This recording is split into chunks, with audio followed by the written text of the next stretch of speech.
ጸሎት ሳረግ በተለይ ውዳሴ አምላክን እና ደግሞ አርጋኑንማ ጭራሽ አልችልም በጭራሽ ውዳሴ ማርያምን ሳደርስ አይኔ ግርድ ያደርገኛል ማለት ነው። አይኔን በጣም ነው የሚጋርደኝ። እንደገና ደግሞ እኔ ለመናገር ስፈልግ በቃ ከይር ነገር ለመናገር ስፈልግ ወደ መጥፎ ነገር ይመራኛል።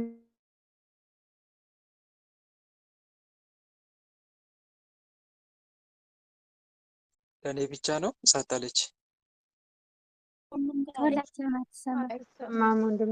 አይሰማም። ኔትወርክ ይዞሻል። አመረ ስላሴ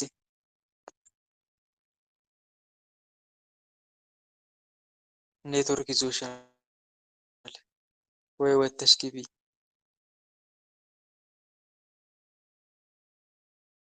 መልካም ወታ እስከምትገባ ሁለት ሀሳብ አንስታለች።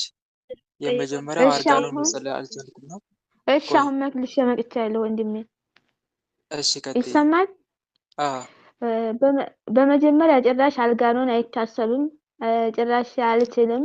እንደገና ውዳሴ አምላክን ደግሞ ሳደርስ አይኔን ይጋርደኛል። አይኔን በጣም ነው የሚጋርደኝ። እና ሌላው ነገር ደግሞ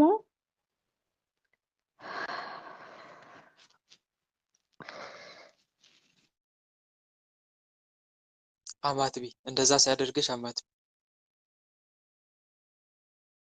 ማማተብ ሲያስጨንቃችሁ እየጠየቃችሁ እያለ ጭንቅ ሲላችሁ ሲያስፋሽጋችሁ ወይም ደግሞ ልባችሁን ፍርሃት ሲለቅባችሁ ማማተብ።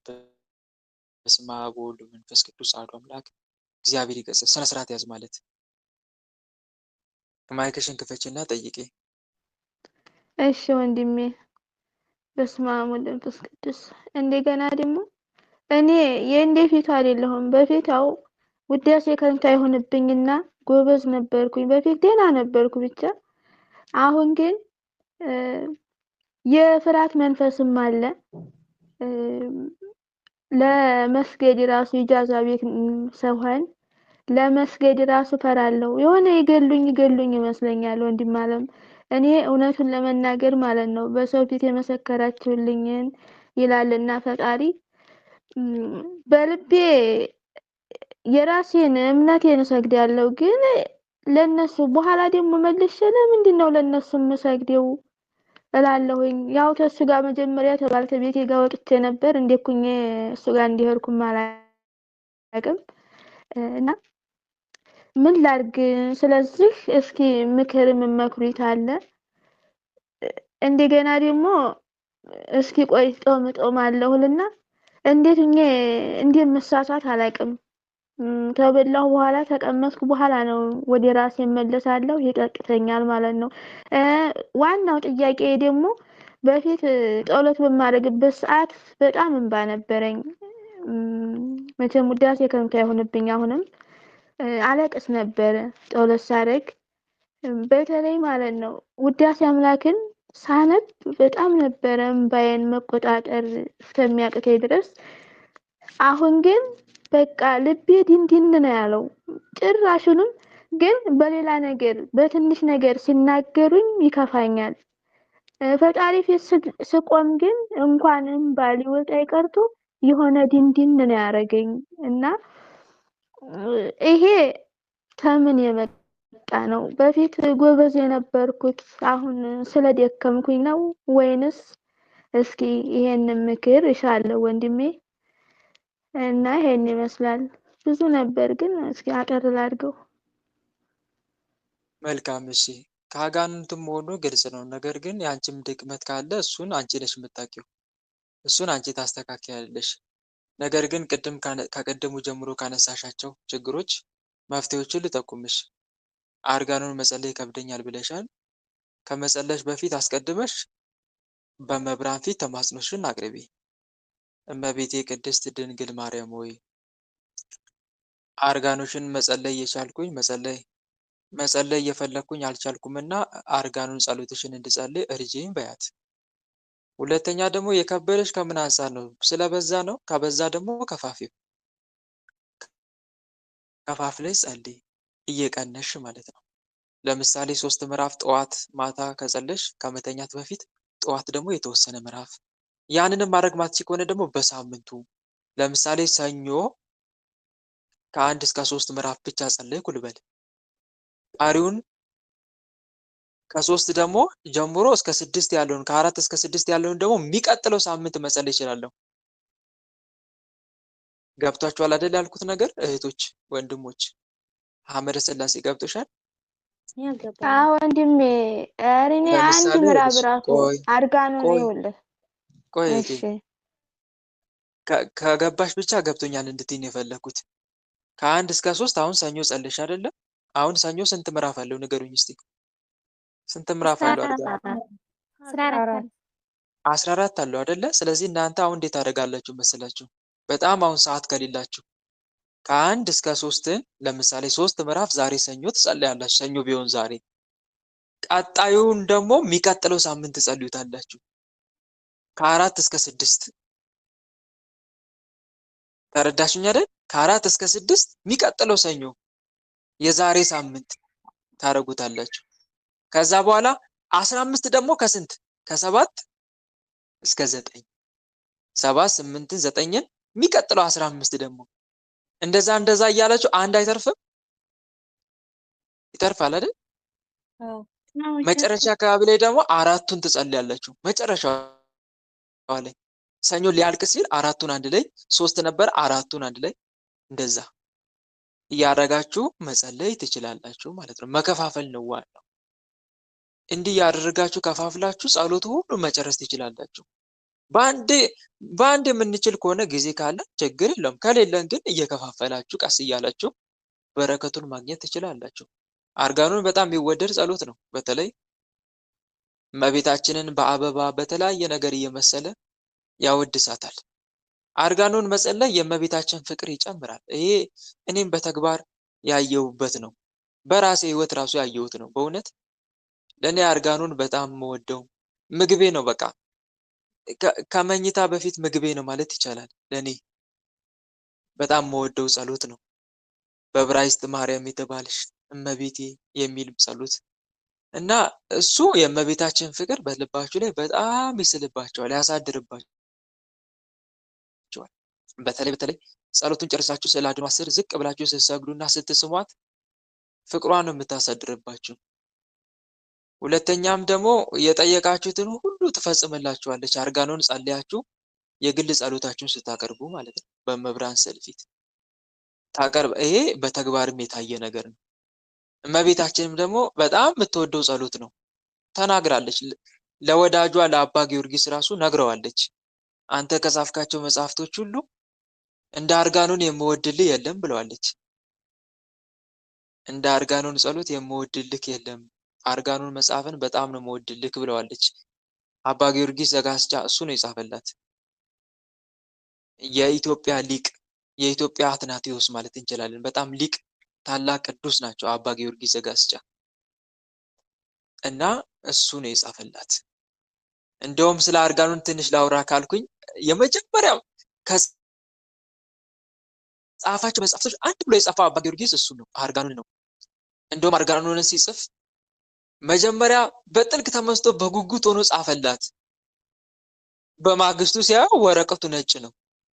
እንዴ አለ፣ የጻፍኩት ሁሉ የት ሄደ አለ።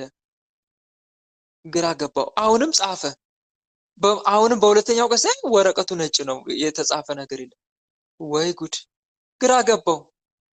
ሶስተኛም ሞከረ፣ አሁንም የለም። ከዛ ሱባኤ ገብቶ ጠየቀ። ይሄ ነገር ምንድን ነው እመቤቴ ብሎ ሲጠይቅ የጻፈውን ሁሉ ይዛ መጣች፣ በእጇ ይዛ። እኔን ሳታስፈቅድ ነው እንደምትጀምረው አለችው። እኔን አስፈቅደ ለምን አልጀመርክም መጻፍ አለችው። ለዛ ነው አለችው። ይኸው የጻፍከውን በሙሉ ይኸው ጽፌልክ ይዤልህ መጥቻለሁ ብላ የጻፈላትን ሁሉ አመጣችለትና ሰጠችው።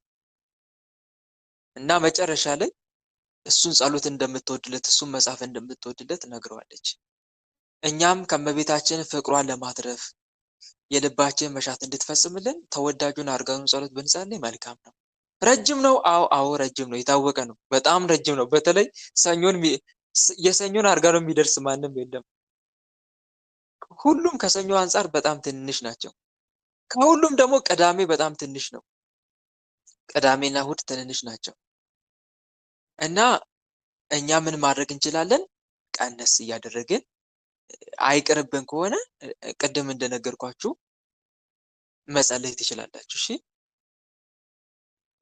ያንም 3 ምዕራፍ ራሱ ከበዛብሽ ወይም ከበዛባችሁ 1 ምዕራፍ፣ ሳምንት ደግሞ 2ኛ ምዕራፍ፣ 15 ደግሞ 3ኛ ምዕራፍ፣ እንደዛ እያደረጋችሁ መጸለይ ትችላላችሁ።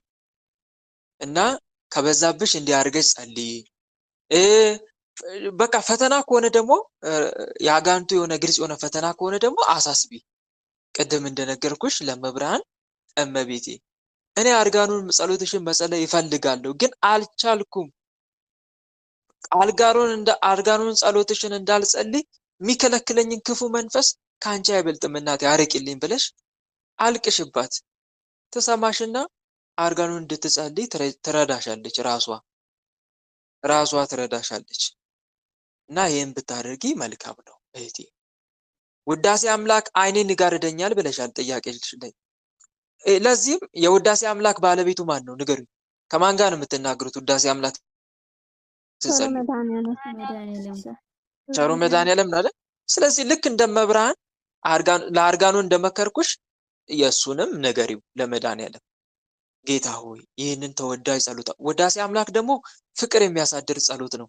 አብዛኛው የውዳሴ አምላክ አብዛኛው ፓርቱ መዝሙረ ዳዊት ነው። በነገራችን ላይ አብዛኛው ፓርቱ የውዳሴ አምላክ መዝሙረ ዳዊት ነው። እንደ ቃሉ ራሱ ከመዝሙረ ዳዊት ነው የተወሰደው በብዛት።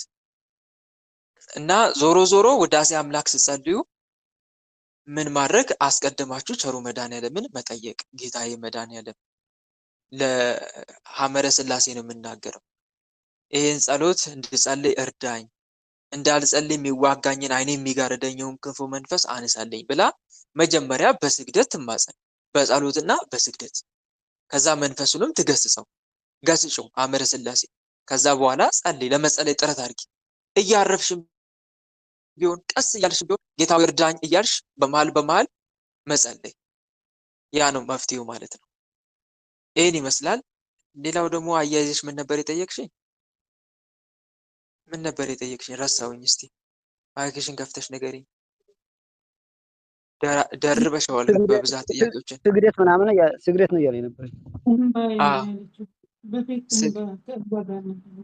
እንባ። አዎ እንባውንም በተመለከተ አሳስቢ። እንባ የሚገኘው ከፈጣሪ ነው። በነገራችን ላይ እንባ የሚያደርገው ቡዳ ያደርቃል። እንባ አይን ላይ የተቀመጠ ቡዳ መንፈስ። እህቶች ወንድሞች፣ ድሮ የምታለቅሱ ከሆነ አሁን ግን እንባ አልወጣም ካለ እውነቴን ነው የምላችሁ ቡዳ መንፈስ ሲቀና በምናለቅሰው እንባችን መስዋዕት ሆኖ በልዑል እግዚአብሔር ፊት ማድረግ ሲጀምር ያይና ያደርቀዋል። ይሄ ታወቀ ነው። አይኔ ላይ የሚቀመጥ መንፈስ፣ አይኔ ላይ የሚቀመጡ መናፍስቶች እኮ አሉ። አይኔ ላይ እነማን ይቀመጣሉ ካላችሁ የዝሙት መንፈስ፣ አይነ ጥላ፣ ቡዳ፣ እነኚህ መናፍስቶች ይቀመጣሉ። ሰላቢ፣ ዛር መንፈስ አሉ። ብዙ የዛር አይነቶች አሉ። ዛር ስላቸው ብዙ ዛር መናፍስቶች አሉ። እነኚህ መናፍስቶች ሁሉ አይን ላይ ይቀመጡና ምን ሆናሉ? እንባ ያደርቃሉ። ምናየውን ነገር ያበላሻሉ። አብረው እያዩ ምናየውን ያበላሻሉ። እና በጸሎት ሰዓት ደግሞ እንባ እንዳይመጣን ያደርጋሉ ማለት ነው። ስለዚህ ለዚህ መፍትሄው ምንድነው ማድረግ? መድኃኒዓለምን መማፀን። እንባ ይሰጣል እሱ። ለመቅደላዊት ማርያም የቸርካትን እንባ እባክህ ለእኔም ስጠኝ። ለጴጥሮስ የሰጠውን እንባ እባክህ ለእኔም ስጠኝ። ጴጥሮስ መሪር ልቅሶ አልቅሷል አይደል? አምላኩን መካዱን፣ ዶሮ ሳይጮህ 3 ጊዜ ትክደኛለህ የሚለውን ቃል ትዝ ሲለው ወጣና አለቀሰ መሪር እንባ። የጴጥሮስን እንባ ስጠኝ። ወንጌላዊ ዮሐንስ 70 ዓመት አልቅሷል። 70 ዓመት አልቅሷል የጌታውን ሕማም እያሰበ። የዮሐንስን እንባ ስጠኝ እባክህን፣ እንባ ስጠኝ አምላኬ፣ እባክህ እንባ ግን የሚመጣው እንዴት ነው? ለኃጢአት ስንጸጸት እኮ ነው አይደለም? እንዴት ወንድሞች፣ ለኃጢአት ስንጸጸት እኮ ነው እንባ የሚመጣው። እንዴት ታዲያ ለኃጢአት እንጸጸት? ቆም ብለህ አስብ። ወይኔ እኔ በጣም የምወደው ለእንባ መዝሙረ ዳዊት ነው በእውነት። አይኖቼ በመከራ ፈዘዙ ሲል ያስለቅሳል በእውነት። ሌሎችም ብዙ ፓርቲዎች አሉ የራሳችሁን። በተለይ ጸሎት ደግሞ እንባ የሚያመጣው መቼ መሰለኝ? ቀስ እያላችሁ ስትጸልዩ ነው። እየሮጥክ እንደ ፈረስ ግልቢያ እየሮጥክ የምትጸልይ ከሆነ ግን የእውነት አይመጣም። ግን ቀስ እያልክ እየጸለክ በእያንዳንዱ ቃል ላይ እየተመሰጥክ ህይወትን አስበው። በመሃል ህይወትን ጠላቶቼ በጀርባዬ መቱኝ ሲል እስከ ዛሬ ያደረሱብን መከራ አስበው እስቲ። የተንከራተትከውን መንከራተት ትሰራለህ ምንም በቃ ጠብ ህይወት ባዶ፣ እሱን አስበው እስቲ። ጠላቶቼ በረቱብኝ ሲል ዳዊት ይህን አስበው እስቲ። ከታናሽነቴ ጀምሮ አስጨነቁኝ ይላል እኮ ዳዊት። ከታናሽነቴ ጀምሮ ጠላቶቼ በረቱኝ። እስቲ የዛር መናፍስት ከልጅነቴ ጀምሮ አንተም መፈታተናቸው አስብና አልቅስ እስቲ በፊቱ። እንዲህ አይነት ስታስብ ነው ረጋ ስትል ነው። በእያንዳንዱ ጸሎት ያንተን ፈተና አስብ፣ እስከ ዛሬ የደረሰብን ኪሳራ አስብ። ሁለተኛ ሲቀጥል የአምላክን ሕማም አስብ፣ የተቀበለውን። በነገራችን ላይ ወንድሞች መዝሙረ ዳዊት 70% የክርስቶስን ሕማም ነው የሚናገረው። የእውነት ዳዊት ስለ ራሱ የሚናገረው እኔ የሚለው እኮ ስለ ክርስቶስን ወክሎ እኮ ነው የሚናገረው። የእውነት እኔ እያለ የሚያወራው የለም። ደከመኝ፣ አይኖቼ ፈዘዙ። ስለ የክርስቶስን ሕማም እኮ እያሰበ ነው የሚናገረው። ብዙን ጊዜ የሚመስለን 21 ብቻ ነው፣ መዝሙር 21 ብቻ ነው የክርስቶስ ሕማም አይደለም፣ እንዳለ የክርስቶስ ሕማም ነው። እስቲ እግዚአብሔር ከፈቀደ ወንድሞች አንድ ቀን ከምዕራፍ 1 ጀምረን መዝሙረ ዳዊት ትርጓሜውን እንማራለን። እሺ፣ ግን መድኃኒዓለም ይፍቀድ። ያኔ እንዴት በተመስጦ እንደምትጸልዩ ታያላችሁ። ትርጉሙ ገብቷችኋል፣ ተምራችሁታል። መዝሙረ ዳዊትን አንድ ሰው ተማረ የሚባለው እያንዳንዷን ትርጉማን ሲማር ነው። ዳዊት ከምን አንጻር ይሄን አለ? ይሄን ሲል ስለማን ነው እያወራ ያለው? እሱ ነው። አንድ ሰው ዳዊት ተማረ የሚባለው እንደዛ ነው። ተማረ የሚባለው ትርጓሜውን ሲያውቅ ነው። እና እህት ወንድሞች እንዳለ ስለ ክርስቶስ ሕማም ነው የሚናገር። መዝሙር 68 አሁን እንዳለ ስለ ክርስቶስ ነው። አቤቱ ዋ እስከ ነፍሴ ደርሱብኛል የሚለው እንዳለ የክርስቶስን ሕማም እኮ ነው። ለእናቴ ልጆች ለወንድሞቼ እንደሌላ ይላል አይደል? አሁን ይኸው ለወንድሞቼ እንደሌላ ለእናቴም ልጆች እንደ እንግዳ ሆንኩባቸው። ለአይሁዳውያን እኮ ነው ክርስቶስን አይሁዳውያን ልክ እንደ እንግዳ ነበር የሚመለከቱት። የቤት ቅናት በልታኛለች። እንደውም ደቀ መዛሙርቱ የቤት ቅናት በልታኛለች የሚለው ስለሱ የተጻፈ መሆኑን አስበው ትዝ አላቸው አይልም? ወንጌል ላይ ዮሐንስ ወንጌል ላይ ተመልከቱ። ስለ ክርስቶስ እኮ ነው እንዳለ። ልክ ዳዊት ስትጸልዩ የክርስቶስን ሕማም ስታስቡት በእውነት ያስለቅሳል። በእውነት ለወንድሞቼ እንደሌላ ደግሞ ምን ይላል እስቲ? ወይን የሚጠጡ በእኔ ይጫወታሉ ይላል አይደል? በእኔ ይዘፍናሉ ይላል። እስቲ እሱን ባነበባችሁት እስቲ ዮሐንስ ወንጌልን ተመልከቱ። አይሁዳውያን በበዓላቸው ቀን የት አለ ያ እያሉ ይፈልጉታል፣ ያወሩበታል። ግማሹ አረ ሐሰተኛ ነው ይሉታል፣ ግማሹ ትክክል ነው ይሉታል። እሱን እኮ ነው አሁን ዳዊት እዛ ጋር አምጥቶ በእኔ ይጫወታሉ፣ ይዘፍናሉ፣ ወሬያቸው ሁሉ እኔ ሆንኩባቸው ይላል። ወሬያቸው ሁሉ እኔ ሆንኩባቸው፣ እኔ እንደሚጫወቱት ስለ ክርስቶስ እኮ ነው። እና በጣም ነው የሚደንቀው። ስለዚህ መዝሙረ ዳዊትን ስትጸልዩት እያንዳንዱ መከራ ይበዛ ሲል የክርስቶስን ሕማም ታስቡበታላችሁ። እያንዳንዱ ማለት ነው። ያኔ ጥልቅ ተመስጦ ውስጥ ትገባላችሁ። የተከፈለላችሁን ዋጋ ታስታውሳላችሁ። እና በዚህ መሃል ላይ እንባ ይፈሳል። የእውነት በዚህ መሃል ላይ እንባ ይምጣ ብላችሁ ባትጨነቁ ራሱ ይወርዳል፣ እንባው ይወርዳል። እና አጅሬ ታዲያ የዚህን ሰዓት ይመጣና አንተ አለ አለቀስኩ እኮ ይላል። እንትን ሊያደርግ እኮ ነው እንባውን ሊያስቆም ሲል ማልቀስን እንድታስብ ነው የሚያደርግ። የክርስቶስን ሕማም እንድታስብ ሳይሆን እንባውን መውረዱን። አንተ አለቀስክ እኮ አለቀስሽ እኮ ይልሻል። አንተ ግን ማልቀስን እሱን ትተውና የምታለቅስበትን ምክንያት ነው ማሰብ ያለብህ። አባ ማን ናቸው? የግብፅ አቡነ ሽኖዳ ስታለቅስ ደስታ የሚሰማ ከሆነ ስለ እንባ ሳይሆን ስለሚያስለቅስ ምክንያት አሰላስል፣ ያኔ ራስህን ማዋረድ ትጀምራለህ ይላሉ አቡነ ሽኖዳ።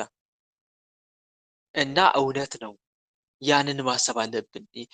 ስታለቅስ እንባን ሲያሳስብ ጠላት፣ አንተ ደግሞ የሚያስለቅስን ምክንያት ማሰብ። ስለምንድን ነው እያለቀስኩ? የአምላኬን ሕማም አይደል እያልክ። የአጋንንትን ፈተና ደግሞ የሚሆን ከሆነ ይኸው አምላኬ እንባዬን በፊት አኖርኩ፣ ጠላቶቼ የሚያመጡብኝን መከራ ይላል። እና እሱ እያሰባችሁ ማልቀስ እና ተረጋግቶ መሮጥ አይደለም፣ እንደ ልብ መሮጥ አይደለም። ገና ለገና ገጽ እየቆጠራችሁ እንዴ አላለቀም እንዴ ገጹ እያለ እኮ አንዳንዱ እኮ እንደዛም ይጸልያል። እንዴ ምንድነው የጸሎቱ አልቅም እንዴ ብሎ ቆም ያደርግና ገጹን ይቆጥራል። 1 2 3 4 5 6 7 እንዴ ይሄ ሁሉ አለ ገና መቼ ሊጨርስ ነው? እሱ የሚያስበው ስለመጨረሱ ነው። በጸሎቱ ግን ልቡ ከአምላኩ ጋር እየተገናኘ እንደሆነ አያስበውም። ምን ያደርጋል እንዲህ አይነት ጸሎት? ይህስ በአፉ ወደ እኔ ይቀርባል የሚለው እኮ ለእንደነኛ አይነት ሰው ነው። ይህስ በአፉ ወደ እኔ ይቀርባል፣ ልቡ ግን ከኔ የራቀ ነው። ትንቢተ ኢሳይያስ ላይ ተጽፏል፣ ምዕራፍ 29 ላይ ልቡ ከኔ ርቋል፣ ግን በአፉ ወደ እኔ፣ በከንፈሮቹ ያነበንባል፣ ግን ልቡ የለም። ምን ያደርጋል እንደዛ? እና ቀስ እያልክ መጸለይ፣ ቀስ እያልሽ እያንዳንዱን ቃል እያሰብሽ ኃጢአትሽን እያሰብሽ ቆም እያልሽ ብትጸልይ ይመጣል እንባ። እና ደግሞ እንባ ሳይመጣ ሲቀር አምላኬ እባክህን ስለ ኃጢአቴ እንዳለቅስ እርዳኝ በሉት። ማልቀስ አልቻልኩ። እናንተ አሁን የምታለቅሱ ብፁዓን ናችሁ ብለሃል በወንጌል ላይ። እናንተ አሁን የምታለቅሱ ብፁዓን ናችሁ ትስቃላችሁ ብለሃል። እኔ ግን ማልቀስ አልቻልኩም ጌታዬ። እንባ የሚገኘው የነሳ እንባ የሚገኘው ከአንተ ነውና እባክህ እንባ ስጠኝ። ለኃጢአት የሚጸጸት ልብ ስጠኝ። ልቤ ደንድኗል። ልቤ ጨካኝ ነው የሚለውን እናንተ ተርጉሙት ለራሳችሁ። ልቤ ጨካኝ ነው፣ አቤቱ ልቤ ጨካኝ ነው፣ ልቤ ደንዳና ነው።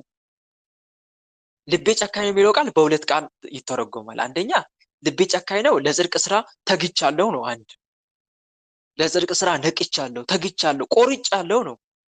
አንድም ልቤ ጨካኝ ነው የሚለውን ልቤ ለኃጢአት ደንድኗል አይጸጸትም የሚለውን ይይዛል። ስለዚህ እንደዛ እያሰባችሁ ጌታ ወይ ልቤ ጨካኝ ነው ወይም ልቤ ደንድኗል፣ ለንስሐ የተሰበረ ልቤ የለኝም፣ አሁን ካልተጸጸትኩ ደግሞ አልድንም፣ ጌታዬ እንድድን እባክህ የንስሐ ልብ የጸጸት ልብ ስጠኝ እያላችሁ ተማጸኑት። ኃጢአቴን እንድመለከት እርዳኝ እንዲህ የሚል ብሎ የሚጸልዩ አንድ አባት አሉ። ማን ካላችሁ አቡነ ሳሙኤል ዘዋልድባ። አቡነ ሳሙኤል ዘዋልድባ ጌታ ሆይ በሕይወት ዘመኔ ሁሉ ኃጢአቴን እንድመለከት እርዳኝ፣ የሰውን ኃጢአት ግን አታሳየኝ ይሉት ነበር። ማን ነው ቢሉት? አቡነ ማ አልኳችሁ? አቡነ ማ? አቡነ ሳሙኤል አቡነ ሳሙኤል አቡነ ሳሙኤል ዘዋልድባ ጌታ ሆይ በሕይወት ዘመኔ ሁሉ የኔን ኃጢአት አሳየኝ፣ የሰውን ኃጢአት ግን አታሳየኛል እያሉ ነበረ ሲጸሉ። ምን አድርግልህ ዘንድ ትፈልጋለህ ብሎ ሲጠይቃቸው ራሱ ጌታ እስቲ ምን ላድርግ ሲል ኃጢአቴን አሳየኝ አሉት። እኔ የምፈልገው ይሄንን ነው፣ የሰውን ኃጢአት ግን አታሳየኝ። እና ይሄ ትልቅ ጸሎት ነው በእውነቱ። እናም እናንተም እንደዚህ እያላችሁ መማፀን፣ ከዛ በኋላ የንስሐ እንባ መምጣት ይጀምራል። ያኔ ይመጣል። ያኔ እንደ ዳዊት ዓይኔ ከቁጡ እንባ የተነሳ ታወከች ማለት ትጀምራላችሁ። ዳዊት እኮ እንደዛ፣ ዳዊት እንባው ይገርማል። እያለቀሰ ነበረ የሚጠጣው። ከመጠጤ ጋር እንባዬን ቀላቀልኩ ይላል። ከመጠጡ ጋር እንባው ይቀላቀል ነበረ። መዝሙር 100 ላይ 101 ነው። 101 ላይ እና እንደዛ እያልን ልንጸልይ ይገባል። ያኔ የንስሐ እንባ ይመጣል ማለት ነው። እና በዚህ መልኩ ጸልይ ለማለት ፈልጌ ነው። እሺ እህቴ፣ ጠላትሽንም ደግሞ ገስጨው። ሐመረ ሥላሴ ያቺን ጥያቄ ነው ይሄ ሁሉ ያወራሁት። ጠላትሽን ደግሞ ገስጨው።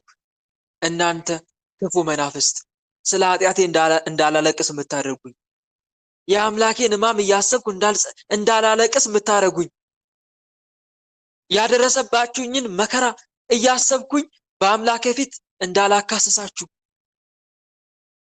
መከራዬን እንዳላሳስብ እንባዬ የምታርቁ እርኩስ መናፍስቶች ከኔ ዞር በሉ፣ ስራችሁን አቁሙ፣ በመድኃኔዓለም ስም ስራችሁን ታቁሙ ዘንድ አዝዣችኋለሁ። ተነሱ ከዓይኔ ላይ ከዓይኔ ከእንባ ምንጭ ተነሱ በመድኃኔዓለም ስም እያለሽ መናፍስቶቹን መገሰጽ። ያኔ ይነሳሉ። ምክንያቱም እንዲህ የሚል ቃል አለና በአንተ ጠላቶቻችን እንወጋቸዋለን፣ በስምህ በላያችን የቆሙትን እናዋረዳቸዋለን የሚል ቃል አለና እና ይታዘዛሉ።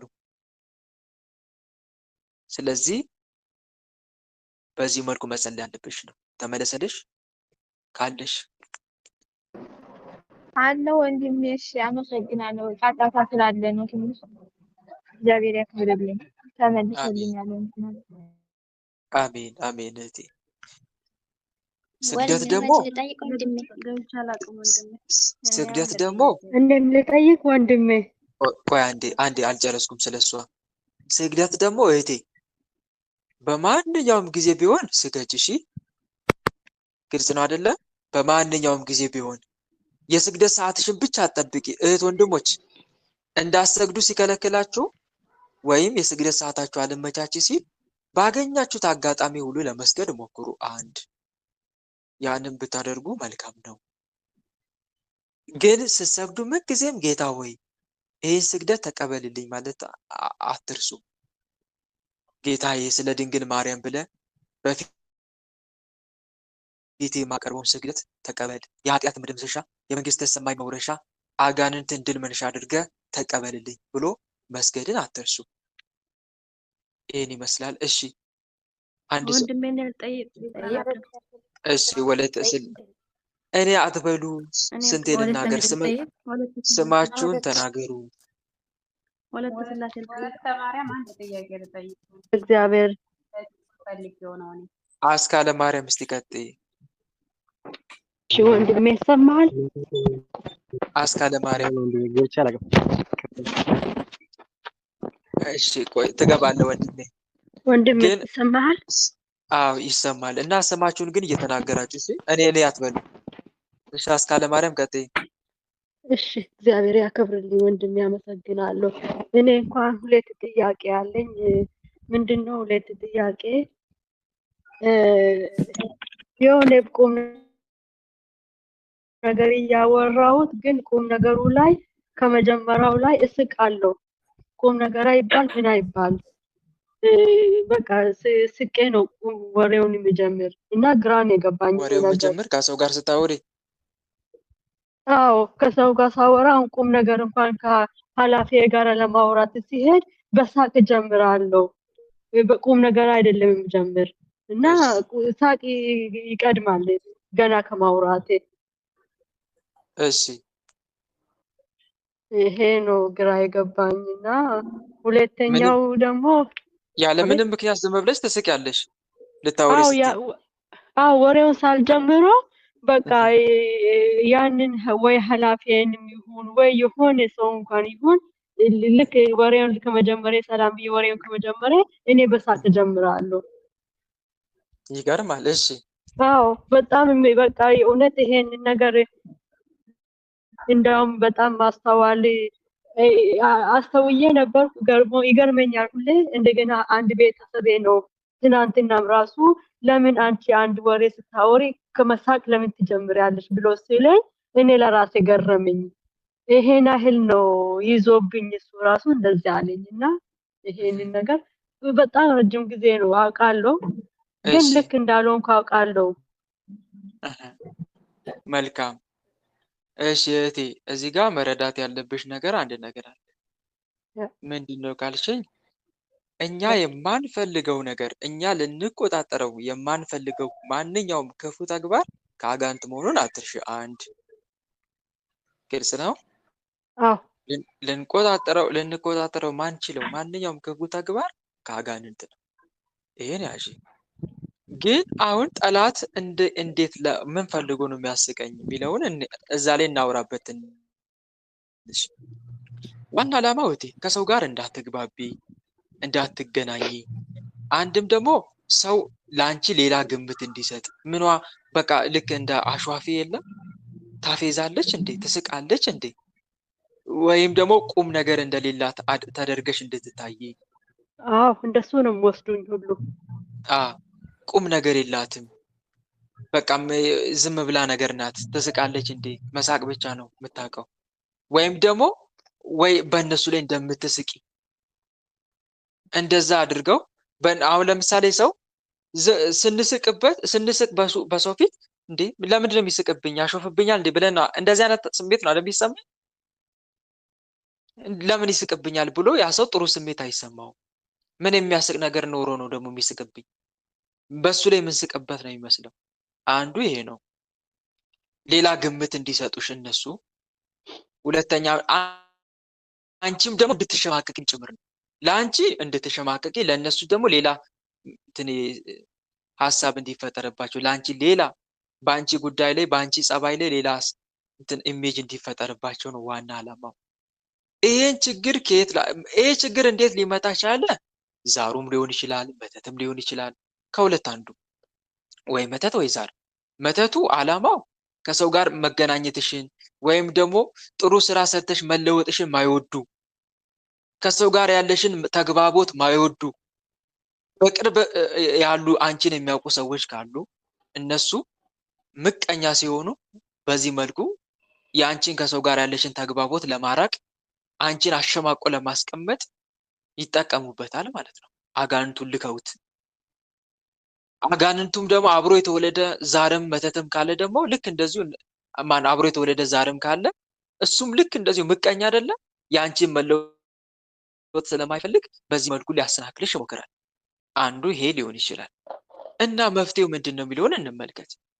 መፍትሄው ከሰው ጋር ከመገናኘትሽ በፊት አንደኛ ቋሚ በሆነው ጸሎትሽ አሳስቢ በዚህ ጉዳይ ላይ እግዚአብሔር አምላክን። ግልጽ ነው አይደል? ጌታ ሆይ ልክ ከልብሽ ሆነሽ እግዚአብሔር አምላክን ጸሎት ካደረሽ በኋላ ለምሳሌ እንበልና ምሳሌ ብዙ የምትፈልጊውን ጸሎት መጸለይ ትችላለሽ። ግን ለምሳሌ መልካም መድኃኒዓለም ሊሆን ይችላል። መልካም በዚህ ጉዳይ ላይ መልካም መድኃኒዓለም ሊሆን ይችላል። እሱን ጸልየሽ ጌታዬ መድኃኒዓለም እኔ ከሰው ጋር ስቀርብ ሳልፈልግ እስቃለሁ። ሳልፈልግ መሳቄ ከጠላት እንደሆነ ገብቶኛል፣ ተረድቻለሁ። ነገር ግን አምላኬ አንተ ይህንን ማስቆም ይቻላል፣ እባክህ አስቁምልኝ ብለሽ ትማጸኛለሽ። ግልጽ ነው አይደለ? እንደዛ ብለሽ ከተማጸንሽ በኋላ ጌታ ሆይ በስምህ እንደዚህ ከሰው ጋር እንዳልገናኝ እንድስቅ የሚያደርገኝን ክፉ መንፈስ ገስጽልኝ ትይና በስምህ በምቀጠቅጣቸው ጊዜ አንተ ስራቸውን አስቁም ትይና መቀጥቀጥ ትጀምሪያለሽ። በመድኃኒዓለም ስም እናንተ ውስጥ የሆናችሁ በሰው ፊት ስቀርብ እንድስቅ የምታደርጉ፣ በሰው ሌላ ግምት እንዲሰጠኝ፣ በሰው ፊት እንድሸማቀቅ የምታደርጉኝ መናፍስት፣ የዛርም የመተትም መናፍስት እኔ ማላውቃችሁ ቸሩ መድኃኒዓለም የሚያውቃችሁ። እቺ አባባል ጥሩ ናት። እሺ አሁን ያልኳት እኔ ማላውቃችሁ ማን የሚያውቃችሁ? እችን አባባል ያዟት ወንድሞች፣ በጣም ትጠቅማለች። ለምን ካላችሁኝ እኛ ማናውቃቸው መናፍስት እልፍ ሊኖሩ እኮ ይችላሉ። እኛ ማናቅ በስም አንደርስባቸውም። የትኛውን ብለን የትኛውን እንጠራለን? ብዙ ናቸው። ግን ከመድኃኒዓለም ዓይን የሚሰወር መንፈስ አለ? አለ? የለም ማለት። ስለዚህ ለዛ ነው ይሄን ምላችሁ እኔ ማላውቃችሁ ቸሩ መድኃኒዓለም የሚያውቃችሁ፣ ከኔ ዓይን የተሰወራችሁ ከመድኃኒዓለም ዓይን የማትሰወሩ መናፍስት በሙሉ ስራችሁን አቁሙ፣ ስራችሁን አቁሙ፣ ራሳችሁን አጋልጡ፣ በመድኃኒዓለም ስም ታሰሩ ብለሽ ታሳስራቸዋለሽ። አስቀድመሽ ግን የማንን ጸሎት ጸለይሻ? የመድኃኒዓለም መልእክት። አስቀድመሽ ማንን ተማጽነሻል? እሰርልኝ ብለሽ መድኃኒዓለም። ከዛ በኋላ መናፍስቶቹ መቀጥቀጥ ነው ታምነሽ። እሺ በዚህ መንገድ ስራውን እንትን ማስቆም ትችያለሽ። መልሰህልኛል አውቃለሁ። ቁም ነገረኛ አያደርጉኝም። መልሰህልኛል። በቃ መመለስ የለብኝም ወደ ኋላ። እሺ መልካም እና ሌላው አንድ ጥያቄ ሌላው አለኝና ወይ አንድ ደቂቃ በቮይስ ላስቀምጥልህ እዛ እንትኔ ላይ መልካም ይቻላል። ወይንም ልንገርህ? እሺ በአጭሩ መናገር የምትችይ ከሆነ ተናገሪ። ያ እሺ ወይ በድምፅ ላስቀምጥልህ እዛ ላይ ከዛ ትሰማለህ። መልካም እሺ ይቻላል። እሺ ግን እንዳይበዛ እሺ፣ ሪከርዱ በእውነት እንዳይበዛ። 1 ደቂቃ ወይ 2 ደቂቃ ናት፣ ግን መልስልኝ ቶሎ ብለህ በእናትህ ወንድም። እሺ እሺ እህቴ ችግር የለውም። እሺ ያ እንትን ነው በቃ በስራዬም ላይ እንትን ነው ጸሎት ብታደርግልኝ። ያው እዛው ችግር ነው ያለብኝ እዛ ጋር። መናገር የምትፈልጊውን በሪከርድ አስቀምጭልኝ እህቴ፣ መልስልሻለሁ። እሺ አደራ በቃ አስቀምጣለሁ፣ መልስልኝ። ወንድሜ እኔ ልግባ። እሺ እግዚአብሔር ይስጥልኝ ወንድሜ። አሜን አሜን። ነቃ ጥበብ ግባ። ቅድም ትገባለህ ብዬክ ነበረ፣ ግን እኔ አትበሉ ሌሎቻችሁ። እሺ አሁንም እኔ ማለታችሁን አላቆማችሁ። እኔ ስትሉ እኔ ያልሽብን ማናችሁም ብዬ ልለይ ነው፣ ሁላችሁም እኔ ስለምትሉ። እሺ ነቃ ጥበብ ካለ ግባ፣ እድሉን ልስጥህ። ወንዶች እየደረሳቸው ስላልሆነ ብዬ ነው። እሺ ይቅርታ እህቶች። እሺ ችግር የለም። እነሱ ለማበረታታት ነው። ወንዶች ጠፍተዋል። ነቃ ጥበብ አለ ወንድሜ ካለ ግባ። እሺ ከሌለ ወለተ ስላሴ ግቢ። እሺ ወንድሜ እኔን ጠይቀ 2 ጥያቄ ነው ያለኝና አንድ ጥያቄ ልጠይቅና ከዛ ደግሞ ትመልስልኛለህ ማለት ነው። እኔ የምጠይቀው ሴት ልጅ ማለት ነው እጇና እግራ ፀጉር ማላጨት ትችላለች፣ ኃጢአት ነው ወይስ ኃጢአት አይደለም? እስቲ ሪካርድ የሆነ የተከፈተ ድምፅ አለ መሰለኝ ሌላ፣ ወይስ የአንቺ ጋር ነው ጫጫታ የሚሰማው? እሷ ጋር ነው ወይስ የህፃናት ጫጫታ አለ? አዎ እኔ ጋር ነው። አንቺ ጋር ነው? እሺ እኔ የምጠይቀው ማለት ነው ሴት ልጅ እጇና እግራ ያለው ፀጉር ማላጨት ትችላለች ወይ ደግሞ አትችልም? ኃጢአት ይሆንባታል ወይስ የራሷን ፀጉር? አዎ እጇና እግራ ማለት ነው። እጅና እግር ለምን? እጅና እግር ነው ወይስ ራስ? አዎ እጅና እግር ነው። ችግር የለውም እህታለምዬ፣ ግን ምናልባት ፀጉሩ አድጎ ወይም ደግሞ ማትፈልጊ ሆነ ከዛ አንጻር ይመስለኛል እግርሽ ላይ ወይ እጅሽ ላይ አድጎ አላውቅም። ብቻ ግን ዞሮ ዞሮ ችግር የለውም። እሺ እህቴ ኃጢአት አይደለም። በአጭሩ ልመልስልሽና ዝርዝር ውስጥ አልገባ። እሺ ሁለተኛ ጥያቄ ደግሞ ከዚህ በፊት ጸሎት ሳድርግ ማለት ነው ምንም አይለኝም ነበር። አሁን ግን ጸሎት ሳድርግ ማለት ነው ልቤ በጣም ነው የሚጨንቀኝ። ልቤ በጣም ይጨንቀኛል ማለት ነው። አሁን ነው የጀመረኝ ይሄ። ከዚህ በፊት እንደዛ አልነበረም። መጀመሪያ ጭንቀቱ የለም ነበር ጸሎት ስትጸልይ? አዎ መጀመሪያ አልነበረም። አሁን ግን ጸሎት ሳድርግ በቃ ልቤ በጣም ነው የሚጨንቀኝ። በግድ ነው ጸሎት ማድረሰው። መልካም። እዚህ ሁለት ምልክት እያሳየሽ ነው። ሁለት ምልክት እየሰጠሽ ነው። የመጀመሪያው ጸሎትሽ ስራ እየሰራ መሆኑን አንድ እየሰማሽን አይደል? የመጀመሪያው ምልክቱ ምንድነው? ጸሎትሽ ስራ እየሰራ ነው ማለት ነው።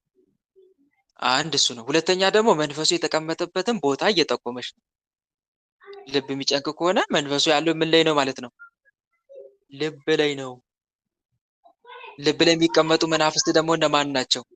እነ ጠቋር፣ እነ አዳልሙቲ፣ እነ አይነ ጥላ፣ ልብ የሚያፍኑ፣ ጥላ ወጊ፣ ልብ አፍን ግደል ተብሎ የተላከ፣ አፍነ ግደል ተብሎ የተላከ እነኚህ መናፍስቶች ናቸው ልብ ላይ የሚቀመጡት። ስለዚህ አንደኛ መናፍስቶቹ ያሉበትን ቦታ ታውቂበታለሽ። ሁለተኛ ደግሞ ጸሎትሽ ስራ እየሰራ ነው ማለት ነው። ወይም ለመናፍስቶቹ ምቾት አልሰጣቸውም ማለት ነው። አንቺ ደግሞ መቀጠል ማጠናከር። ግልጽ ነው አይደል? ሌላ በተለይ በዋናነት ደግሞ ስግደት ላይ በርቺ። ልብ ላይ መንፈስ ተቀምጦ ሲያፍነን ሲያስጨንቀን መድኃኒቱ ስግደት ነው። እሺ ስግደት ስትሰግዱ በጣም ልባችሁ የሚመታ እህቶች ወንድሞች አላችሁ። እንደዛ ሲያደርጋችሁ ደግሞ ጋፕ ታደርጉና አቡነ ዘበሰማያት ትጸልዩና ወደ ጸሎት። አሁን እየሰገዳችሁ ያለ በጣም ልባችሁ ድው ድው ድው ትላለች አይደል? ይጨንቃችኋል። ነፍሳችሁ የምትወጣ ነው የምትመስላችሁ። እንደዚህ ሲሆን ጋፕ ታደርጋላችሁ። አቡነ ዘበሰማያት ትጸልዩና ወደ ጸሎት። ከዛ አሁንም ወደ ስግደት።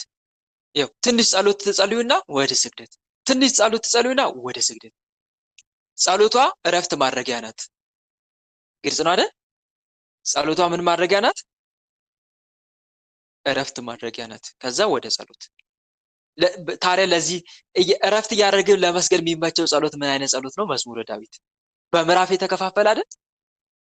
በምዕራፍ የተከፋፈለ ስለሆነ በጣም አሪፍ ነው መዝሙረ ዳዊት። አባቶቻችን እኮ እንደዛ ነው የሚያደርጉት። ሌሊቱን አይተኙም እኮ 150ውንም ሌሊቱን እየጸለዩ ነው የሚያድሩት። ከምን ጋር ካላችሁኝ ከስግደት ጋር። የተወሰነ ምዕራፍ ይጸልዩና ይሰግዳሉ። ይጸልዩና ይሰግዳሉ። እንዲህ ያደረጉ ሌሊቱ ይነጋል። ትጋ ሌሊት ይባላል። በዚህም ትልቅ ዋጋ ጸጋ ይቀበላሉ። ጠላታቸውንም ያርበደብዳሉ። እና እንደዛ እያደረግን መስገድ ይነሳል። ታዲያ መንፈሱ ከልብ ቀስ እያለ ነው ታዲያ የሚነሳው፣ በአንድ አይነሳም። እሺ ውሃ ቀስ እያለ እንደሚፈላ ሁሉ አጋንንትም እንደዛው ነው የሚነሳው። በአንዴ ብድግ ብሎ ሙሉ ለሙሉ ተጠራርጎ የሚወጣ እኮ መንፈስ የለም ወንድሞች። እንዴ ሰይጣን ወደኛ ሲገባ በአንዴ ነው እንደ የገባው? ንገሩኝ እስቲ። እንደዛ ነው? በአንዴ ነው ተጠራርጎ የገባው ሁሉ? ቀስ እያለ ነው አይደል? ሰበብ እየፈለገ አጋጣሚ እየጠበቀ ነው የሚገባው። ሲወጣም እኮ እንደዛ ነው። ሙልጭ ብሎ ተጠራርጎ የሚወጣ መንፈስ አይደለም። ቀስ እያለ የተወሰነው ይሄዳል፣ ቀሪዎቹ ይፋለማሉ። የተወሰነ ይሄዳል፣ ቀሪዎቹ ተስፋን ቁርጥም ያሉት ይፋለማሉ። የመረራቸው ደግሞ ያሉ ደግሞ ይሄዳሉ። እንዲህ ያሉ ይጠረጋሉ። ቤቱ እየጸዳ ይመጣል። ለዘመናት ታምቆ የነበረ ቤት በአንድ ጠረኑ ይቀየራል እንዴ? ንገሩኝ እስቲ። ለዘመናት ታምቆ የነበረ ቤት አንድ ቀን ሲከፈት በአንድ ቀን ሽታው ይወገዳል? አይወገድም። እስቲ ሽታው ይውጣ ብለን በሩን በርገድ አድርገን አንውለ እንትን አናቆየው፣ ከፍተን አናቆየው። ልክ እንደዛ ማለት እኮ ነው። መናፍስትም እንደዛው ናቸው። በአንዴ ተጠራርጎ የሚወጣ መንፈስ የለም። በተጋን ቁጥር ነው ቀስ እያለ የሚሄድ የደፈረሰ ውሃ ቀስ እያለ እንደሚጠራ ማለት ነው። ልብ ላይ የተቀመጠ መንፈስም እኛ በስግደት በጸሎት በበረታን ቁጥር ቀስ እያለ ይነሳል። እና እህቴ ለዛ ነው እሺ ልብሽ የሚያፍንሽ። እና ሁለት ምልክቶችን ትምህርቶችን ወሰጂ። አንደኛ መንፈሱ የተቀመጠው ልብ ላይ ነው። ሁለተኛ ደግሞ ጸሎቴ ስራ እየሰራ ነው። እና አሁን ቅድም ባልኩሽ መንገድ ቀጥይበት። ሲሰግድ ደግሞ ማለት ነው ሲሰግድ ማለት ነው በቃ የመረረኝ ነው የምሰግደው። አሁን ከትናንትና ወዲያ ሲሰግድ በቃ ደከመኝ አለኝ። በቃ ራሴ በአፌ ማለት ነው እንደዛ ተናገርኩኝ። የሰገድኩ ያለ አሁንስ ደከመኝ ብዬ ተናገርኩ ማለት ነው። ደግሞ ልብ ደግሞ በጣም ያፍነኛል። ያወራል እሱ። ይሄም የታወቀ ነው። በከፊል ልብን ሰውሮ እያወቅንም ያወራል። ሲደክመው ያወራል። በአፋችን መጥቶ አንዳንዴ እንዴ ምንድነው አልኩኝ እንዴ እንላለን። እየሰገዳችሁ እያለ አንዳንዴ ከአቅም በላይ የሆነ ኡፍ የምትሉበት ጊዜ የለም እንዴ ትላላችሁ። ለራሳችሁ ግራ ትጋባላችሁ። አሁን እንደዚህ ኡፍ ያልኩት እኔ ነኝ ትላላችሁ። አንዳንዴ መሬቱ የምትደበደቡበት ጊዜ የለም? ንገሩኝ እስቲ የገጠማችሁን። መሬቱ የምትደበደቡበት አንዳንዴ በግንባራችሁ መሬቱን በቴስታ በሉት ያሰኛችኋል። አንዳንዴ ሳታስቡት ተወርውራችሁ መሬት ትነካላችሁ። እንዴ ብደፋስ ትላላችሁ። አንዳንዴ ግራ ትጋባላችሁ። የሆነ በቃ ከናንተ በላይ የሆነ ፍጥነት ታሳያላችሁ። እንዴ ተወርውሬ መሬት ነካው ትላላችሁ። እንደው አጋጣሚ መስላችኋል? ይሄ ነገር አይደለም እኮ። አንዳንዴ ደግሞ ትዘላላችሁ። ምልክትና ወርዳችሁ ወደ መሬት እንደገና ትሰግዳላችሁ። ሲማረር እኮ ነው። ሲማረር ነው። በስግደታችሁ ቅጥል ሲል ሲመረው። ግን እናንተ አይደላችሁም እንደዚህ አይነት የሆነ አክት የሚያሳየው እናንተ ሳትሆኑ እሱ ነው። አርፈ ስገድ አንተ ማለት ነው። በመድኃኒዓለም ስም አርፈ ስገድ። እኔ አንድ ሰግድ እንደውም ቁጥር መስጠት እኔ አንድ ሰግድ አንተ የኔ ያክል ስገድ ብሎ ቁጥር መስጠት። ግን ትኩረታችሁን እሱን እያሰባችሁ መሆን የለበትም። እሺ ስትሰግዱ ማሰብ ያለባችሁ የክርስቶስን መውደቅ መነሳት ነው። ስትሰግዱ ማሰብ ያለባችሁ ሞታችሁን ነው። ሰው እኮ ወደ መሬት ሲሰግድ እኮ ሞታለሁ እያለ ነው። ስትነሱ ደግሞ በክርስቶስ ትንሣኤ እነሳለሁ ማለታችሁ እኮ ነው። እሱን ነው እያሰባችሁ መስገድ መነሳት ያለባችሁ። ኃጢአታችሁን እያሰባችሁ፣ ሞታችሁን እያሰባችሁ፣ የክርስቶስን መከራ እያሰባችሁ ነው መስገድ እንጂ አጅሬን እያሰባችሁ አይደለም።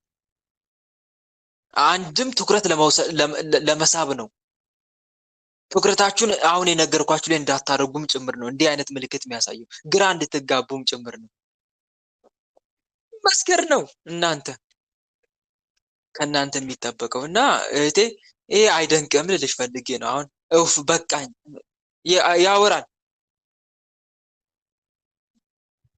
ግን ከአንቺ የሚጠበቀው ዝም ብሎ መስገድ። ትኩረት አትስጭው ለሱ። ግልጽ ነው አይደል? ትኩረት አትስጭው። በቃኝም አለ ሌላም አወራ ያውራ፣ ግን አንቺ ትኩረትሽን ማድረግ ያለብሽ ኃጢአትሽን፣ ሞትሽን፣ የክርስቶስን መከራ እሱ ላይ ነው ማተኮር ያለብሽ። እና በዚህ መልኩ ትጊ። ግልጽ ነው ወንድም። እሺ አመሰግናለሁ። ቃል የተሰማን ጸጋውን አብዛለን። አሜን አሜን። እህቴ እሺ ወንድም አስገባኝ። ከዛ በኋላ ሚካኤል ልጅ ልጠይቅን። እሺ የቅዱስ ሚካኤል ልጅ ቀጥይ። ስማችሁን እኮ ስለማጠሩ ነው።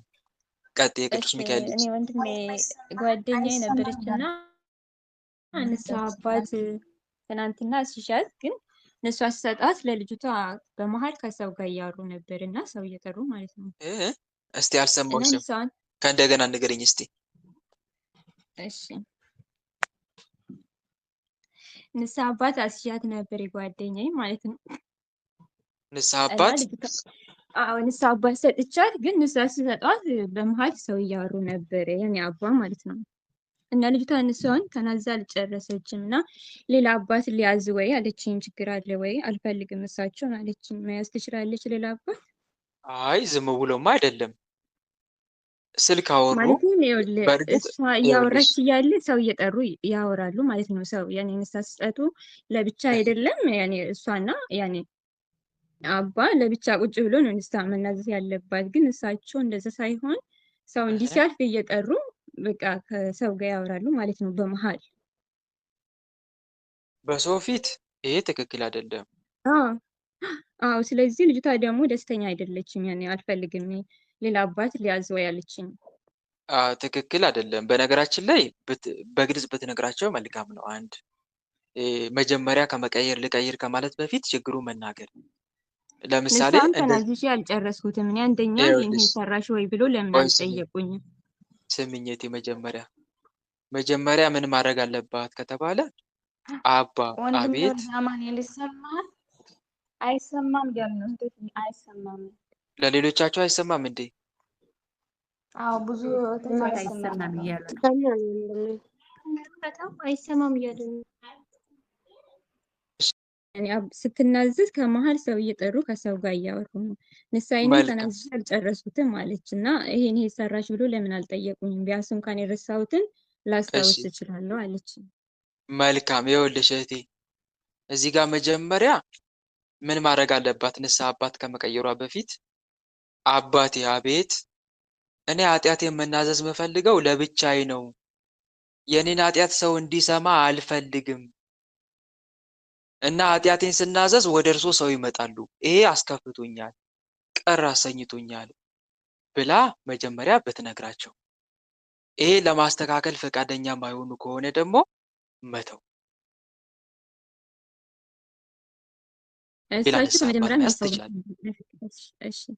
እና ከመጀመሪያውም እኔ ሰው ብዙ ነው ያለብኝ ምናምን አሉ። ከዛ ያኔ ሰው ብዙ ነው ያለብኝ ቢኖርም ሺህ ጊዜ ሰው ብዙ ቢኖር የአንድን ሰው ኃጢአት መስማት ያለበት ካህኑ ብቻ እንጂ ሌላ ሰው አይደለም። አንደኛ ንስሐ አባት ከአቅም በላይ ንስሐ ልጅ እንዲያበዛ አይፈቀድለትም በቤተ ክርስቲያን አስተምሮ።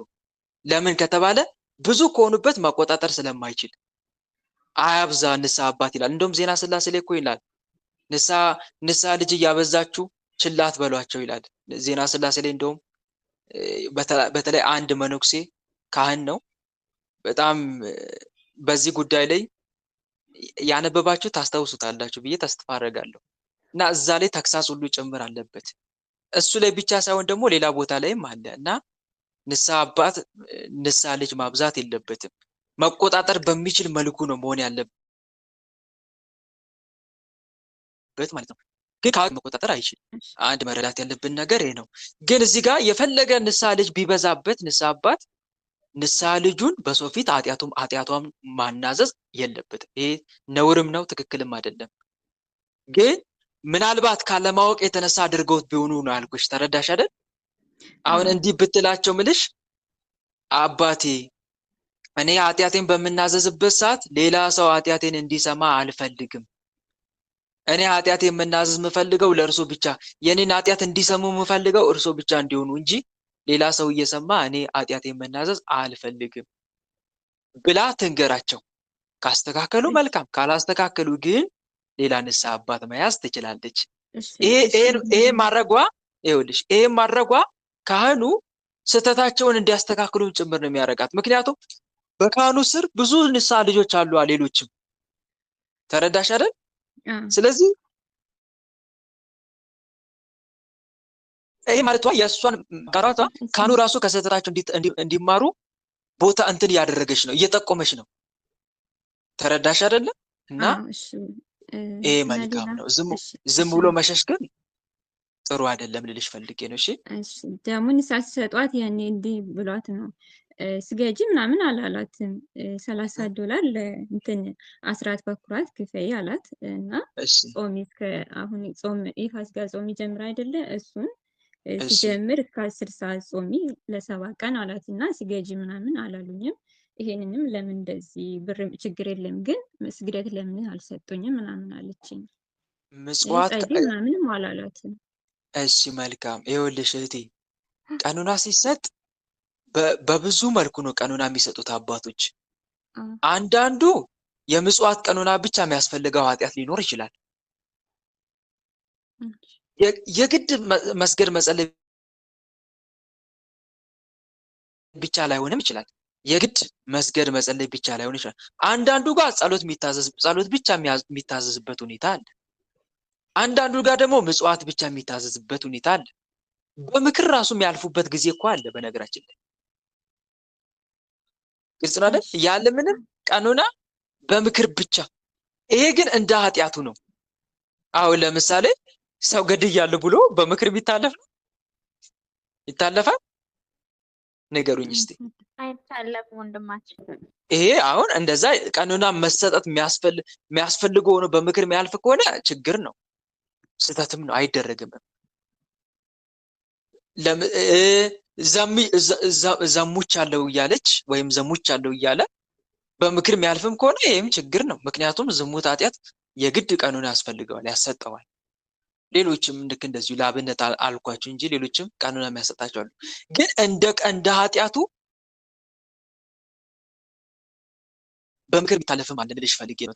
እና የግድ እንደዚህ አይነት ቀኑን ለምን አልሰጡኝም እንዲህ አላደረጉኝም ብለን ግን እኛ መጨነቅ የለብንም። የሰጠኑን ቀኑና ተቀብለን ተግባራዊ ማድረግ ነው። አሁን ለአንቺ ለእሷ ምን ሰጧት? የምጽዋት ነው አይደለ? የምጽዋት ቀኑና አዘዟት። እሱም መፈጸም ግዴታዋ ነው፣ ትፈጽማለች። ይሄ ራሱ አንድ ቀኑና ስለሆነ ማለት ነው። እሺ ወንድም፣ እሺ አመሰግናለሁ። መልካም አሜን አሜን። እቴ እሺ ተመድ ልጠይቅ ወንድሜ መጥቷል መሰለኝ። ወንድሜ ቀጥል። እሺ ወንድም ነቃ ጥበብ። እሺ ወደ 5 ጊዜ ኔትወርክ እንትን ልጠይቅ ስለ ዝም ብሎ እየዘጋ ምናምን አስቸገረኝ። እንደዛ ኔትወርክ ስላልሰጣክ ነው። መልካም እሺ። ኤርፎን ንቀል እስቲ ንቀል። ኤርፎን ሰከታ ከሆነ ኤርፎን አልሰካሁኝም። በስመ አብ ወወልድ ወመንፈስ ቅዱስ አሐዱ አምላክ አሜን። በስመ አብ ወወልድ ወመንፈስ ቅዱስ አሐዱ አምላክ አሜን። በስመ አብ ወወልድ ወመንፈስ ቅዱስ አሐዱ አምላክ አሜን። እሺ እና እኔ መጠየቅ የምፈልገው ምንድን ነበር? እኛ የሆነ እዚህ አሁን ቤተሰብ ጋር ነው ያለሁት እና የሆነ ግቢ በቃ በሆነ ባልሆነ መንገድ እንትን ብዬ 1 ዓመት ታግጄ መጣሁና እዚህም ቤት ስመጣ በቃ በትንሽ በትልቁ የማያጣለውም ከቤተሰብ ጋር ምናምን ነገር እጣላለሁኝ እና እህቶቹ ደግሞ ታናናሾች ምናምን ደግሞ አሉ። እነሱ ደግሞ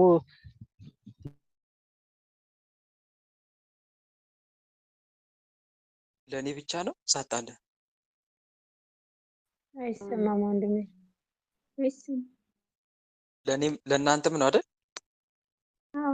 አዎ አይሰማም ወንድሜ። ወንድሜ ኔትወርክ ነው መሰለኝ አሁንም ይዞካል።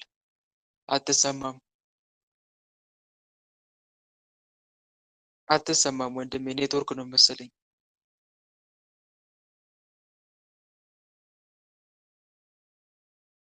እሺ እሱ እስከሚገባ ድረስ እስቲ አንዳችሁ ግቡ። ወለተ መድረክ ወንድሜ እኔ ልጠይቅ። እሺ አሁንም ቀጥል እስቲ ወንድሜ።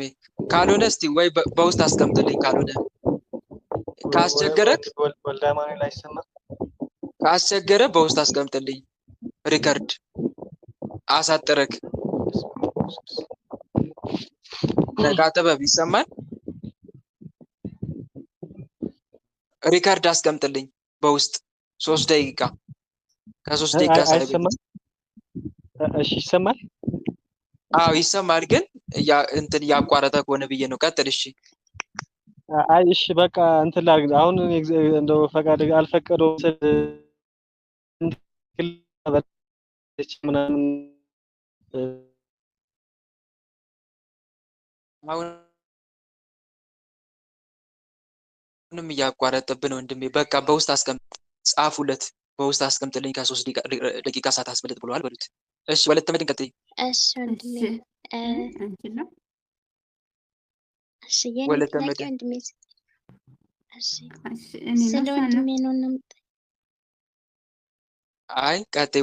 ወለተ መድን ቅዱስ ሚካኤል የሚል አሁን እየጠየቅሻለሽ። ስለ ወንድሜ ነው የምጠይቀው። ወንድሜ ማለት ከልጅነቱ ጀምሮ ከቤተሰብ አይስማማም። በተለይ ከእናትና ከአባቱ ማለት እንደ እናትና አባት አያያቸውም ማለት ነው። ከዛ አሁን ደግሞ ካደገ በኋላ ለብቻው ስራ እንዲሰራ አረግነውና የሆነ እቃ ምናምን ገዝቼ ሰጠሁት። ቤት ተከራይቶ ምናምን እየሰራ እያለ ልክ የገና በዓል ሲመጣ ገና እንደዚህ 8 ቀን ምናምን ሲቀረው ስራውንም ቤቱንም ሁሉንም ነገር ትቶት ከፍቱን ነው ራሱ ትቶት የሚሄደው ማለት ነው። ትቶት ሁሉንም ነገር ይሄዳል ማለት ነው። እኛማ አይናገርም ምንም አይልም፣ ዝም ብሎ ተነስቶ ነው የሚሄደው።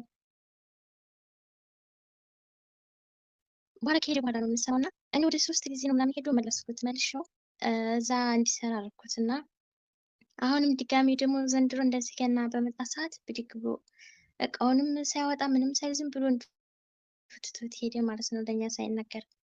ሌላ ነው ነገር ተመካክረን ያንን ትቶት ይጠፋል ማለት ነው። እና ከውጭ ሰው ደግሞ እንደዚህ ገንዘብ ምናምን በጣም ነው አብረው ያጠፉና ዞረው እሱን እንደዚህ አደረገ እያሉ ጓደኞቹን መልሰው ነው የሚያሙት። እሱ የሆነ ነገር ተነለው ማንም ዞር በየውም ማለት ነው። እና አሁን የቅዱስ ሚካኤልን ዝክር በእጁ እንዲዘክር አድርጌው ነበረ። ይህም በአንድ ቀን በሁለተኛው ወር ትቶት ጠፋ እንደዚህ ድጋሜ ማለት ነው። እና አሁን ጭራሽ አባቱንም እንትን እንዳትደውል ብሎ እኔንም እንዳትደውል ብሎ ምናምን ከሁላችንም ርቆ ስልክ አጠፋ ማለት ነው። እና እኔ ደግሞ ወንድምሽ ሞቷል ምናምን እያለ በጣም ያስጨንቀኛል እና ውስጤ በጣም እያለቀስኩ ነው። ምን ማድረግ እንዳለብኝ ግራ ገባኝ። ማልቀስ አይደለም እህቴ፣ በጸሎት አስቢ። በጸሎት ነው ማሰብ ያለብሽ። እሺ ርዕስ ሰተሽ በምሰግጅበት በምጸልይበት ሰዓት ማሳሰብ፣ ስለሱም ደግሞ ሱባኤ መግባት፣ እግዚአብሔር አምላክ በመናፍስቶቹ ላይ እንዲያሰለጥነው ልቡን እንዲመልስ። ግልጽ ነው አይደለ? ግን አንድ ቅድም የተናገርሽው ነገር አለ፣ በጣም ነው የወደድኩት። በእጁ ዝክር እንዲዘክር አደረግኩት አይደል ያልሽው? እንደዛ ነው አይደል ያልሽው? ወለተ መድን ማይክሽ ተዘግቷል። ይሄ በጣም የሚወደድ ነው። ትልቅ ስራ ነው የሰራሽው። ሌሎችም ከሷ ተማሩ እና እሱ በጣም ወሳኝ ነገር ነው። ግን አሁንም አንድ ላይ ሲጠፋ አሳልፎ መስጠት፣ በተለይ አሁን ለምሳሌ በቅዱስ ሚካኤል ስም እንዲዘክር ነው አይደል ያደረግሽው? ስለዚህ እሱም በተመለከተ በተለይ የቅዱስ ሚካኤልን መልክ ስትጸልይ በየቀኑ ወይም የምትጸልይ ከሆነ ወንድሜን ለአንተ ሰጥቻለሁ ባለበት ጠብቅልኝ እባክህን ትይዋለሽ። ሰማሽ ነው ወለተ መድን ቅዱስ ሚካኤል ባለበት ጠብቅልኝ ባለበት ቦታ ሁሉ ለአንተ አደራ ሰጥቻለሁ ብለሽ አሳልፎ መስጠት እሱ የመጀመሪያው ስራ ነው። ህይወቱ እንዲለወጥ ደግሞ ሱባኤ መግባት ነው። እንዲጠበቅ አሁን ያልኩሽን አድርጊ። መልካ ቅዱስ ሚካኤልን እየጸለዩ ባለበት ቦታ እንዲጠብቀው ቅዱስ ሚካኤል የምታደርጊ ከሆነ እሱ ባይኖር እንኳን ያስጀመርሽውን ዝክር የለም አንቺ በግልሽ ዘክሪለት። በዛ ማድረግ እንዲቀጥል ያንን አድርጊ።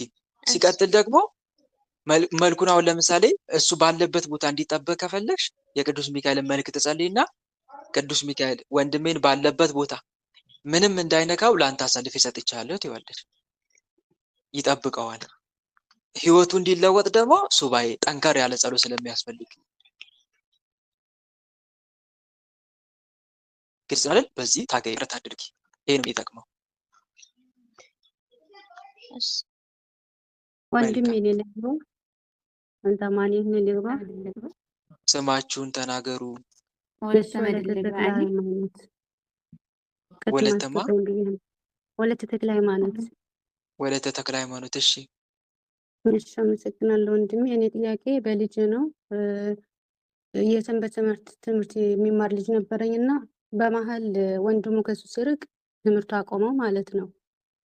የሚያስተምሩት ነፍስ አባት የነበሩ እና አብረው ነበረ። ልጅ አላቸው፣ ያደገ ድቁና የተቀበለ ልጅ አላቸው። አብረው ነበር የሚያድሩ፣ አብረው ነበር የሚውሉ፣ አብረው ይበላሉ። እንደ ጓደኛም እንደ ዘመድም ነንና ዘመድ ነን። አሁን ከሄዲት በኋላ ልጁ እሱ ጋር መተኛት ሲያቆም አብረው እየተኙ ነበር እኛ ቤት ማለት ነው። የኔ ልጅ ትምህርት አልማርም ማለት በድንገት ማለት ነው። የእሳቸው ልጅ ድቁና ተቀብሎ ወደዚህ ሊመጣ ነበረ እንትን የሚለው የኔ ትንሽ ነው። በፍጹም ምክንያት የለውም። የኔን ድምፅ ሊሰማ አይፈልግም በፍጹም ማለት ነው። በፍጹም በቃ ጎበዝ ተማሪ ነበረ። 80 ተማሪ ያላቸው እሳቸው የሚያስተምሯቸው ከነዛ እሱ ነበረ። ትንሽ የድቁና ሊቀበል ትንሽ ነው የቀረው ጨርሳል። አሁን ትደርሳለች ምናምን እያሉ ነበርና በመሀል ግን አላውቅም በቃ ጭራሽ የኔ ድምፅ ሊሰማ አይፈልግም። እሳቸውም ሊያያቸው አይፈልግም። ልጁም ሊያየው አይፈልግም። የኔ ቤተሰብ ጭራሽ ከእናቴው ማለት ነው እናቴ ራሷ ናት ያሳደገችው። እናቴም ፊቷ እንዲያት አይፈልግም ማለት ነው። እሳቸውም ሸንግለው ሊመልሱት ፈቃደኛ አይደሉም። ለምንድን ነው ስላቸው እንዴ ይታነቃል እንዴ እኔ ለምን አትገርፍቱም እንዴ የስጋም የነፍስም አባት ናችሁ አባት ነውና ለምን ስላቸው ይታነቃል እንዴ ከገረፍኩት ለምን አሉኝ ማለት ነው። እና ምን ላድርግ አሉኝ። እውነት ከአንድ አባት ነፍስ የማይጠበቅ ቃል ነው የተናገሩኝና ይታነቃል ይሞታል እኔ ከገረፍኩት አሉኝ።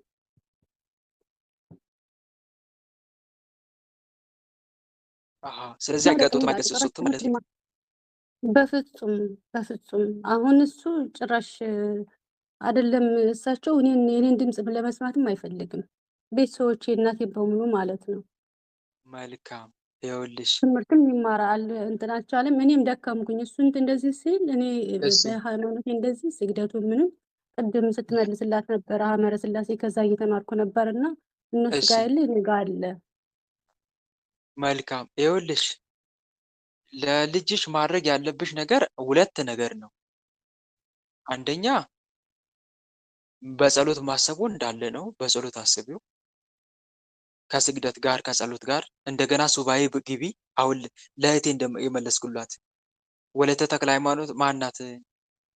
አሁን ቅድም የገባችው ከአንቺ በፊት ለእሷ እንደመከርኩት ለወንድሟ አድርጊ እንዳልኳት አንቺም ለወንድሟ አድርጊ እንዳልኳት አንቺም ልክ ተመሳሳይ እንደዛ አድርጊ።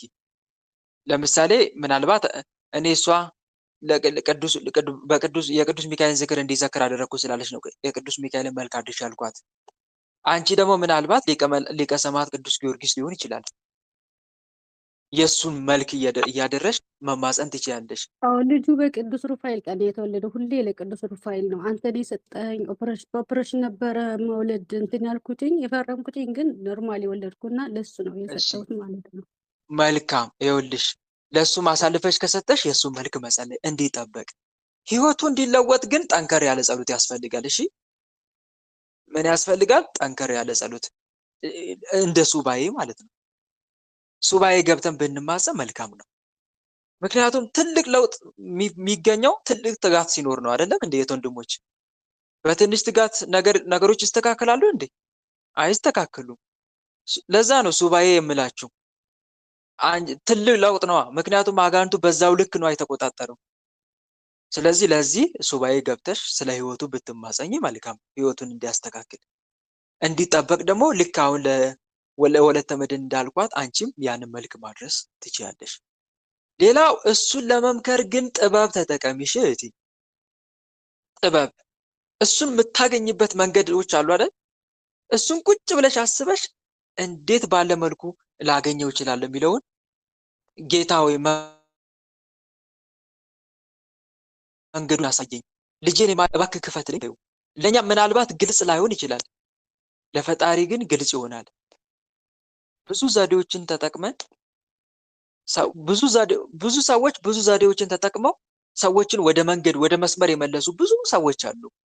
አንቺም ልክ እንደዚህ አይነት ጥበብ እግዚአብሔር አምላክ እንዲሰጥሽ በጸሎት ጠይቀሽ እሱን በጥበብ ወደ መስመር ለማስገባት ጥረት አድርጊ። እሺ ወንድሜ በጣም ጉበኛ ነው ብታይ፣ በቃ ይሄን አድርግልኝ ይላል፣ እሺ እለዋለሁ። ወንድሙ ነበረ። ወንድሙ ወደዚህ ስመጣ አሁን የፈለግከውን ነገር ጠይቅና ብቻ ትምህርትህን ተማር፣ እናት እንዲህ ይላታል ሲለው የፈለገውን ነገር አደርግለታለሁ። ግን በቃ ወደ ውጭ እንዲሄድ ነው የሆነው። እኔ የፈለገው ነገር ሰሟላለት፣ እሱ ደግሞ እንደ ወጣ ያለ በቃ ወደ ሳይክል ወደ ኳስ እንደዚህ ነው ያመራው ማለት ነው። ጉቦ መስጠት አይደለም እህቴ፣ ጉቦ መስጠት ሳይሆን ሌላ መንገድም ደግሞ ተጠቀሚ እስቲ። አሁን እንደዚህ የሆነ ይሄን አድርግላለሁ ይሄን አድርግ ሳይሆን ከዛ ውጪ ደግሞ በተለያየ መንገድ ብቻ ምናልባት እኔ ይሄን አድርግ ይላልልሽ እችላለሁ። እግዚአብሔርን ራሱ ጥበቡን ይሰጥሻል፣ እንዴት አድርገሽ መለወጥ እንደምትችል። መንገዱን አሳየኝ፣ ልጄን የምለውጥበትን መንገዱን ክፈትልኝ እባክህ ብለሽ ተማጸኙ። የድሮ ወላጆች ልጆቻቸው ጎበዝ ተማሪ እንዲሆኑ አውቀው ሳጥን ያሳያቸዋል። የተቆለፈ ሳጥን ትምህርት አንደኛ ከወጣ ይህ ሳጥን ውስጥ የሆነ ነገር አስቀምጬልሃለሁ፣ እዚህ ሳጥን ውስጥ የሆነ ነገር አስቀምጬልሃለሁ፣ ብቻ ከወጣክ ከዚህ ሳጥን ከፍቼ ሰጣሃለሁ ይሉታል። የሚገርም ስጦታ አዘጋጅላለሁ። ከዛ ያ ልጅ ምን ይሆናል? ምንድን ነው የሚሆነው? ያ ልጅ አይጓጓም። በቃ እረፍት የለውም፣ እረፍት የለውም። ምን ይሆን እዚህ ውስጥ ያለው ነገር? ብር ይሆን ወርቅ ይሆን? ብቻ ብዙ ያወጣል ያወርዳል። የሆነው ግን ለማግኘት ሲል ሌት ተቀን ያጠናል። የሚገርም ጎበዝ ልጅ ይሆናል። እንደዚህ የሚያደርጉ ጥበበኛ አባቶች እናቶች አሉ። እንዲህ አይነት ጥበብ ተጠቀሙ ልላችሁ ፈልጌ ነው።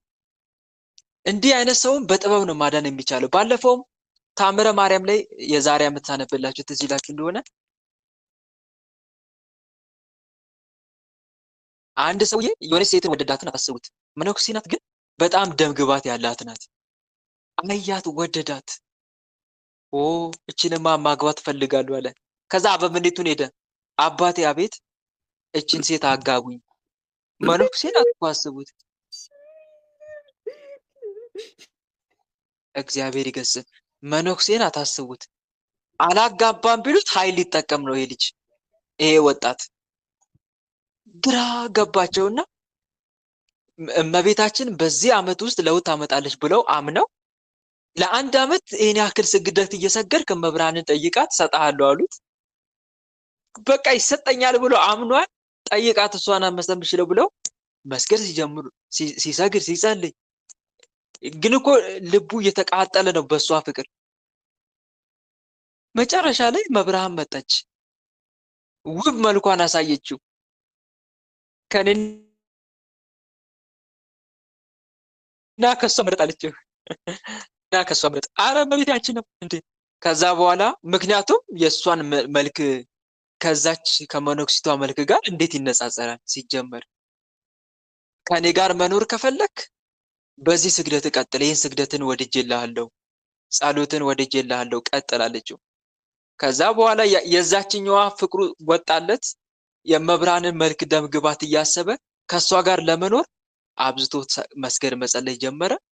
በስተመጨረሻ ወሰደችው መብራን ወደ ርስቷ ወደ ሰማያዊ ሀገሯ ወሰደችው።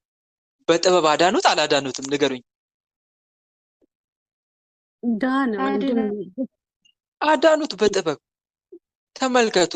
ልክ እንዲህ አይነት ጥበብ መንፈሳዊ ጥበቦችን በመጠቀም ግን እንዲህ አይነት ጥበብ ዝም ብሎ እኮ አይገኝም። በጸሎት ነው የሚገኘው።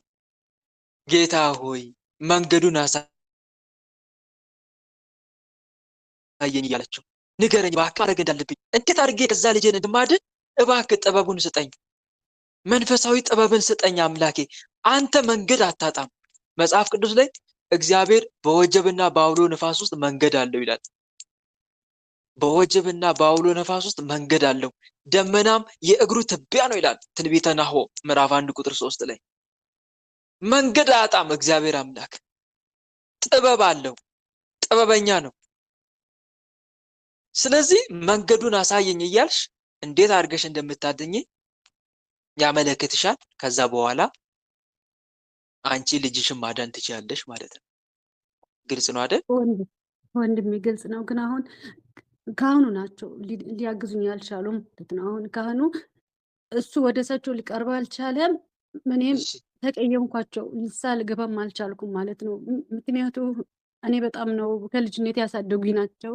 ዳቁሙ ነው ሲያስቆርብን ያደጉ ማለት ነው። በነሐሴ ፍልሰታ እንደ ቤተሰብ ነው። አሁን ግን እንደዚህ ስልኝ እንዴት ነው ደግሞ የሆነ ሰው ተጣልቶ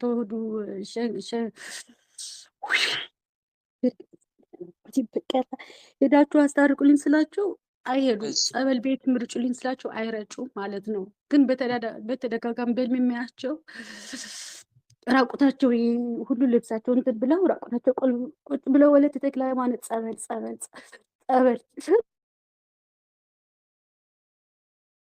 ቆይ እስቲ አንዴ። በስመ አብ ወወልድ ወመንፈስ ቅዱስ አሐዱ አምላክ። በስመ አብ ወወልድ ወመንፈስ ቅዱስ አሐዱ አምላክ። በስመ አብ ወወልድ ወመንፈስ ቅዱስ አሐዱ አምላክ። ቅዱስ እግዚአብሔር፣ ቅዱስ ኃያል፣ ቅዱስ ሕያው፣ ቅዱስ ኤልሻዳይ፣ ቅዱስ አዶናይ፣ ቅዱስ ጸባኦት፣ ቅዱስ ያህዌ፣ ቅዱስ ኢየሱስ፣ ቅዱስ ክርስቶስ፣ ቅዱስ አማኑኤል በአብ በወልድ በመንፈስ ቅዱስ ስም በኃያሉ በመድኃኒዓለም ስም በቅድስት ድንግል ማርያም ስም አንተ መተት፣ የቤተሰብ ዛር፣ አይነ ጥላ፣ ቡዳ ማን ናቸው? ተናገሯን። ሁላችሁ በአጋዕዝተ ዓለም በቅድስት ሥላሴ ስም ተይዛችኋል። ተናገሩ። አውቃናለች ቁንጭ ማን ናችሁ የምትፈታተኗት? ተናገሩ። ሁለቱ ተናገሩ።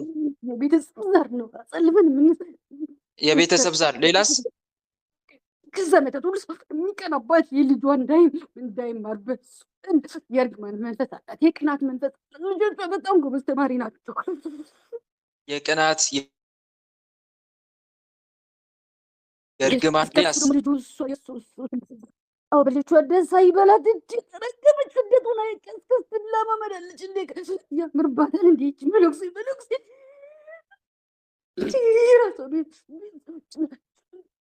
ሌላስ? ልጇ እንዳይማር ነው። ሰላቢ እድል ሰላቢ እሱ በልማ አይተዋለች። የእሱ እድል ወደ ሲወሰድ ማለት ነው። አይተዋለች። በልማ የእሱ እድል ሲወሰድ ነበር የደነገጠችው። እሺ ካህኑ ላይ እንዳይሰሟት እንዳይረዷት የምታደርገውስ ማን? መተት ነው። መተት ነው። ቄሶ መተት ነው። የሱ የምን መተት? እንደ ቤት ደፍተራ ነው። ምን ልበል ሌላ? ያውቃታል። ከልጅነቷ ስታድግ ያውቃታል። እንዴት ይቺ ሀገር ስደት ሆና እንዴት ይወዳል። ሊባለዚህ ታረቃት ነው። መተቱ ከየት መጣ? መተቱ አሁን የልጁ ጓደኛ ነው መተት ያደረገበት? የልጁ ጓደኞቹ ነው መተት ያደረገው ወይስ ማን ነው? ሰላቢ አእምሮ የእሱን እውቀት አሁን እሱ የእሱ ጓደኞቹ ልጁ ይፈልጋል። ልቡ ማለት ነው እንዲማር ይፈልጋል። ግን ስለተያዘ ይችም ታውቃለች እንደተያዘ። ልጇም ያውቃልን እንደተያዘ ያውቃውን። በቀደም ሄዶ ስትቆጣው ካልሆነ አባት ሄዳግ ስትለው የእሷን የሆነ ልብስ ሰራዊታችሁን ሰብስቡ አሁን ቶሎ በአጋዕዝተ ዓለም በቅድስት ሥላሴ ስም ዛሬም መተትም ውጡ። አንተ ትናንትና ባልትናገር እኮ እዚህ አትገኝም ነበር። ይህቺ ትናንትና ስጠብቅ ነበር። ቶሎ ውጡ በአጋዕዝተ ዓለም በቅድስት ሥላሴ ስም ውጡ። የቤተሰብ ዛር መተት ውጡ። ከልጁ ላይም ተነሱ። ከሁሉም ላይ ውጡ። ከሁሉም ላይ ሰብስቡ ሰራዊታችሁን። ሊቀ ሰማዕታት ቅዱስ ጊዮርጊስ ይበቀላችሁ። ኦ ፍጡነ ረድኤት እምሩፀተ ነፋሱ አውሎ ለዘይፄዋ ከበተወክሎ ጊዮርጊስ ቀረብ ለምሕረት ወለተሳሎ ተወከፍ ወትረ ጸሎትን ወቃለ ጸርያነ ኩሎ እስመ ልበ አምላክ ርሩ በአቤ ካሉ ሊቀ ሰማዕታት ቅዱስ ጊዮርጊስ ይበቀለ። ወሬ አልፈልግም። ውጡ፣ ቶሎ ውጡ፣ ሰብስቡ፣ ቶሎ ውጡ፣ ወደ ግንባር ሰብስቡ፣ ውጡ፣ ውጡ፣ ሁላችሁ በአብ በወልድ በመንፈስ ቅዱስ ተናገሩ። በአብ በወልድ በመንፈስ ቅዱስ ቶሎ በል። በአብ በወልድ በመንፈስ ቅዱስ እንዴት ይዘል ልጅ ይማራል እንዴ? ታዘዝ፣ አንተ ታዘዝ፣ ታዘዝ። ኦ ሚካኤል፣ ኦ ሚካኤል፣ ኦ መተንብል ካናርያም ትሰመ ቢዘ ሱራፌል ዘምሩ ሰርኡስ ወዘምሩ ይጻዋ ከቀረበን በመርቱ ሳል ሳለነ ቅዱስ ሚካኤል ቅድመ መንበሩ ለሉል በሊቀ መላእክት በቅዱስ ሚካኤል ስም ታዘዝ፣ ታዘዝ፣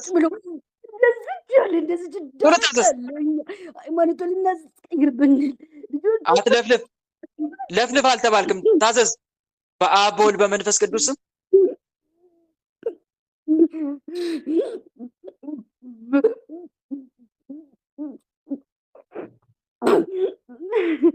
ታዘዝ። በአብ በወልድ በመንፈስ ቅዱስ ስም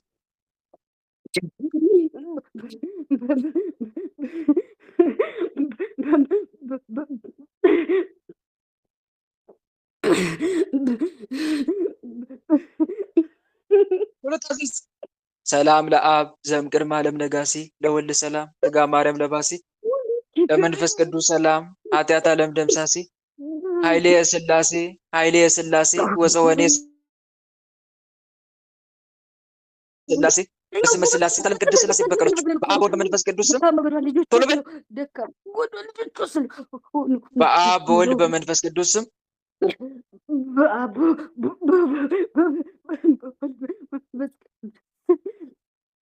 በስነ ስርዓት ጥሩ። በአብ በወልድ በመንፈስ ቅዱስ ስም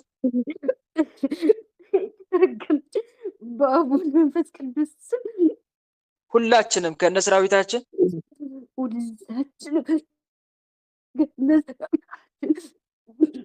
ከመላ ሰውነቷ ከሕይወቷ ወጥተን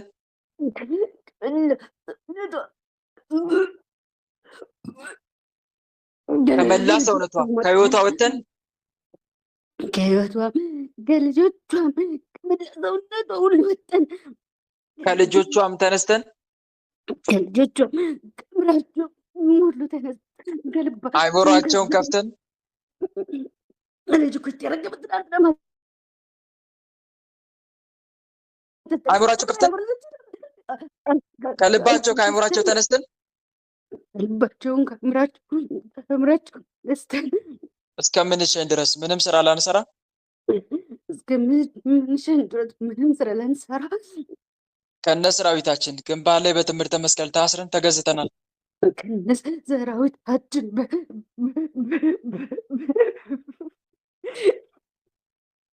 ከነ ሰራዊታችን በትምህርተ መስቀል ታስረን ተገዝተናል። ሰራዊታችን በትምህርተ መስቀል ግንባር ላይ ተገዝተናል። አጋዕዝተ ዓለም ቅድስት ሥላሴ ስርዓታችን ያጽኑብን። ወይኔ ወይኔ የተረገመ ሰይፈ ሥላሴ ሰይፈ ሥላሴ አጋዕዝተ ዓለም ቅድስት ሥላሴ ስርዓታችን ያጽኑብን።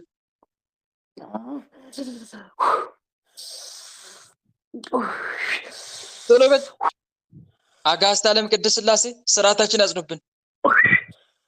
አንተ ሰው በሌላው ብናደክበት እኮ ይሄን እኮ አላቋርጣለች እኮ። አጋዕዝተ ዓለም ቅድስት ሥላሴ ስርዓታችን ያጽኑብን። አጋዕዝተ ዓለም ሥላሴ ስርዓታችን ያጽኑብን። ስርዓታችን ያጽኑብን። ስንጠራ ቤት እንላለን፣ ምንም ስራ አንሰራ። ስንጠራ ቤት እንዳለን ምን ስራ አንሰራ። ልብ መልሱ፣ መልሱ ልብ። እግዚአብሔር ይገሳችሁ። ስላሴ ስም በስመ አብ ወወልድ ወመንፈስ ቅዱስ በቅድስት ስላሴ በስመ አብ ወወልድ ወመንፈስ ቅዱስ በስመ አብ ወወልድ ወመንፈስ ቅዱስ ስላሴ። እሺ እህቴ ይሰማል ወይ? ወንድም ይሰማል። በስመ ስላሴ። ካህኑን መቀየም አይደለም። እሺ ከአንቺ የሚጠበቀው ለምን መሰለሽ? አንደኛ የአንቺ ትኩረትሽ አጋንንቱ ላይ እንጂ ሰዎች ላይ አይደለም። መንፈሳዊ የጦር አፈሙዛችን ማነጣጠር ያለበት ሰው ላይ ሳይሆን ሰውን እንደ ፈረስ የሚጋልቡ ርኩሳን መናፍስት ላይ ነው። ግልጽ ነው አይደለ? ወደው አይደለም የሚለው ነገር አንቺ ጋር መምጣት አለበት። ወደው አይደለም ተይዘው ነው፣ ነውም ደግሞ ተይዘውም ነው። ስለዚህ ወደው አይደለም። ማንም ሰው ፊቱን ቢያዞርባቸው ወንድሞች የምትወዱት የምታውቁት ሊሆን ይችላል። ድንገት ፊቱን ሲያዞርባችሁ እሱ ላይ አይደለም ማነጣጠር ያለባችሁ። ከሱ በስተጀርባ ያለው ማን ነው የሚለውን አተኩሩ። እዛ ላይ ነው ማተኮር ያለባችሁ። ሰው ላይ የምታተኩሩ ከሆነ የትም አትደርሱ። ግልጽ ነው አይደል? እየሰማችሁ ነው? ይሰማል ለሁላችሁ? ይሰማል?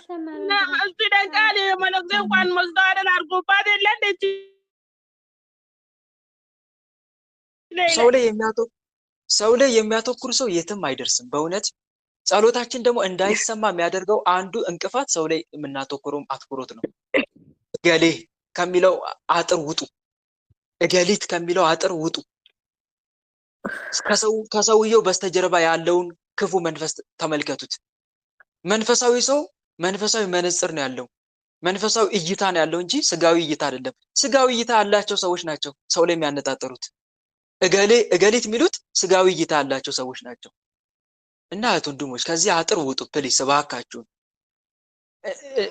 ሰው ላይ የማያተኩር ሰው፣ በሰው ላይ የማይፈርድ ሰው፣ ሰው ማይቀየም ሰው፣ አሳዘነኝ ማይል ሰው እድሜው ረጅም ነው። የእውነት እግዚአብሔር የዋህነቱን አይቶ ይጠብቀዋል። ሰውን የማይቀየም ሰው የዋህነቱን አይቶ ይጠብቀዋል። እንደውም እኔ አንድ ትምህርት ልንገራችሁ። አንድ መነኩሴ ነበር፣ አንድ ወጣኔ መነኩሴ ማለት በአጭሩ ገዳማዊነትን በቸልተኝነት ነው። እንደ ሌሎቹ አይጸልይም፣ አይሰግድም። ግን ነፍሱ ከስጋው በምትለይበት ሰዓት መነኮሳት ሰብስበው ይመለከቱታል እና ያለምንም ጣር ነው ነፍሱ ከስጋው እየተለየች ያለችው በደስታ። ከዛ አበምኔቱ የበቃ ነው እንዴ በቸልተኝነት እንዳሳለፍክ እናውቃለን፣ ግን እንዴት ነው በደስታ ነፍስ ከስጋ እየተለየች ያለችው? እንዴት ነው እየሞት ያለው? በደስታ እኮ ነው እያረክ ያለው። ምን አይተክ ነው? ምን ይታያል አሉት። በእርግጥ አባቶቼ እንዳላችሁኝ በቸልተኝነት ነው። ነገር ግን በህይወት ዘመን በማንም ሰው ላይ ቂም ይዤ አላውቅም አለ። ምን አለ? እስቲ ንገሩኝ፣ ከእናንተው ልስማ፣ ለእናንተው ተናግሬ። በማንም ሰው በህይወቴ ቂም ይዤ አላውቅም። በትክክል ማንም ላይ ቂም ይዤ አላውቅም በህይወቴ አለ። አንድ ሰው ላይ ተከፍቼበት አላውቅም። ሁሌ እንዲህ እላለሁ በፈጣሪ ፊት፣ ጌታ ሆይ አንተ ይቅር በሉት ይቅርም ትባላላችሁ ብለሃል። ስለዚህ እኔም ቂም አልይዝም፣ እኔም ትቻለሁ ይሉታል። ለሱ ይተውለታል። እኔም ትቻለሁ፣ እኔም አልቀየም አልይዝም፣ አንተ ይቅር ትለኝ ዘንድ እኔም ይቅር እላለሁ። እንዲህ እያልኩ ሁሌ በህይወት ዘመኔ ኖሬያለሁ አሉ። ምናልባት ይሄ ይመስለኛል አሉ። አያችሁ አይደል ወንድሞች? አለመፍረድ እድሜ ያረዝማል፣ በፈጣሪ ፊትም ሞገስ ያሰጣል። ሞገስ ያሰጣል። በሰው ላይ ቂም አለመያዝ እና ደግሞ የተቸገረ መርዳት። ስለነኚህ ስለ ሁለቱ ሲል ፈጣሪ ለፍጥረቱ ይራራል፣ ለሰው ልጅ ይራራል። ያ ሰው ምንም ኃጢአተኛ ቢሆን፣ ያ ሰው ምንም ሰነፍ ቢሆን በመንፈሳዊ ህይወቱ ስለነኚህ ስለ ሁለቱ ሲባል እግዚአብሔር ለዛ ሰው ይራራለታል። ስለምንና ስለምን አልኳችሁ? አንደኛ ቂም ማይዝ ሰው፣ በሰው ላይ ማይከፋ፣ ወዶ አይደለም የሚል ሰው፣ ወዶ አይደለም። አባቶ የሚያደርጉትን አቁምና ይቅር በላቸው ብሎ የጸለየው እኮ ለእኛ አብነት ሲሆንን ነው። እናንተም በማንም ላይ ቂም አትያዙ፣ ማንንም አትቀየሙ፣ በማንም ላይ አትከፉ፣ ሰውየውን አትመልከቱ፣ ከሰውየው በስተጀርባ ያለውን አጋንንት ተመልከቱ ማለት እኮ ነው። እና አንድ የምትማሩ ትምህርት ይሄ ነው እህት ወንድሞች፣ አንድ የምትማሩ ትምህርት ይሄ ነው። እና ደግሞ ለተቸገረ ሰው መራራት እነኚህ ሁለቱ በፈጣሪ ፊት ትልቅ ሞገስ ነው የሚያሰጡት። እና እህቴ ሰው ላይ አታተኩሪ። ወደው አይደለም ካህኑም ተይዘው ነው የፈለገ ቢናገሩ ስለማቀርባቸው ነው። ዘመድ ብዬ እንትን ስላቀረብኳቸው ነው። ይሁኗ ለምንድን ነው ምስጢሬን ያውቃሉ፣ ሁሉ ነገር ያውቃሉ። ለምንድን ነው እንደዚህ የሆኑት? ጠላት ልጃቸው አይደል እንዲ ቆይ አይቀርብም ስሚ፣ እንዴ በማለት ነው። ቆይ ጠላት በቅርብ ሰው አይፈታተንም እንዴ? ይሄ ላንቺ አዲስ ነው? አዲስ አይደለም። በዚህ የተጠቃው ነው እንጃ ምን። ስለዚህ ያጠቃል፣ ያጠቃል። በምታውቂው በራስሽ ሰው ያስጠቃሻል። በራስሽ ሰው የኔ በምትዩ ሰው መቼም አይከዳኝም በምትዩ ሰው እንድትከጅ እኮ ያደርጋል ሰይጣን። ያስከዳል እኮ ያማል። በእርግጥ የታወቀ ነው ይሄ። በጣም ባቀረብናቸው በጣም በምንወዳቸው ሰዎች ስንከዳ ስንገፋ ያሳዝናል፣ ቅስም ይሰብራል። ግን ሰይጣን በዚህ መልኩ አይፈታተን? ንገር። በደንብ ነው የሚፈታተነው። ካሬ እንዴት ከአንቺ ተሰወረ? እቴ ሺህ ጊዜ አንቺ ያቀረብሻቸው ይሁኑ፣ ይሄ እንዴት ይጠፋሻል? እኔ ችግሬ ወንድሜ በጣም ያቀረብኩት እንደዚህ ልቤ የሆነ ነገር ላልጠበቅኩት ነገር ሳገኝ ልክ እንደ መስታወት እንደ ብርጭቆ ነው፣ ቶሎ ነው የሚሰበረው። አዝናለሁኝ። ቅሚያ ሳይሆን ወዲያም ነው የሚያዝነው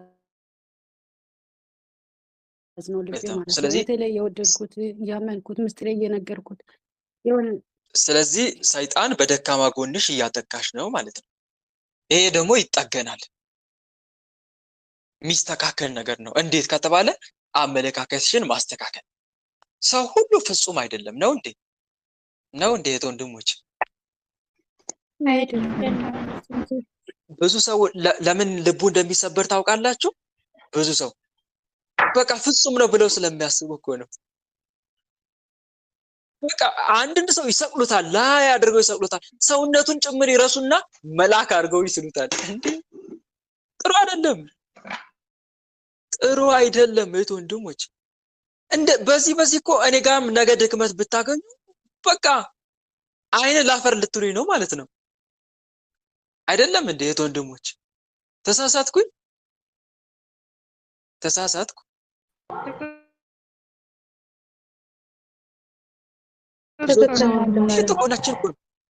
ይሄን ደካማ ጎናችሁን አስተካክሉ።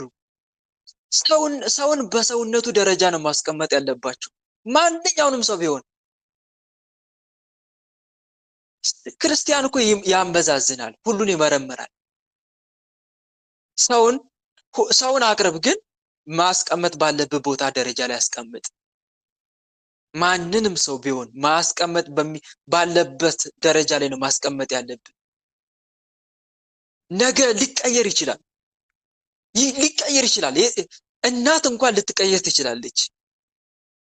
እናት የገዛ እናት ራሱ ልትቀየር ትችላለች። የገዛ አባት ሊቀየር ይችላል። የገዛ ወንድም፣ እህት፣ ልጅ ሊቀየር ይችላል። ሁሉም በመናፍስት ውጊያ ውስጥ ነው ያሉት።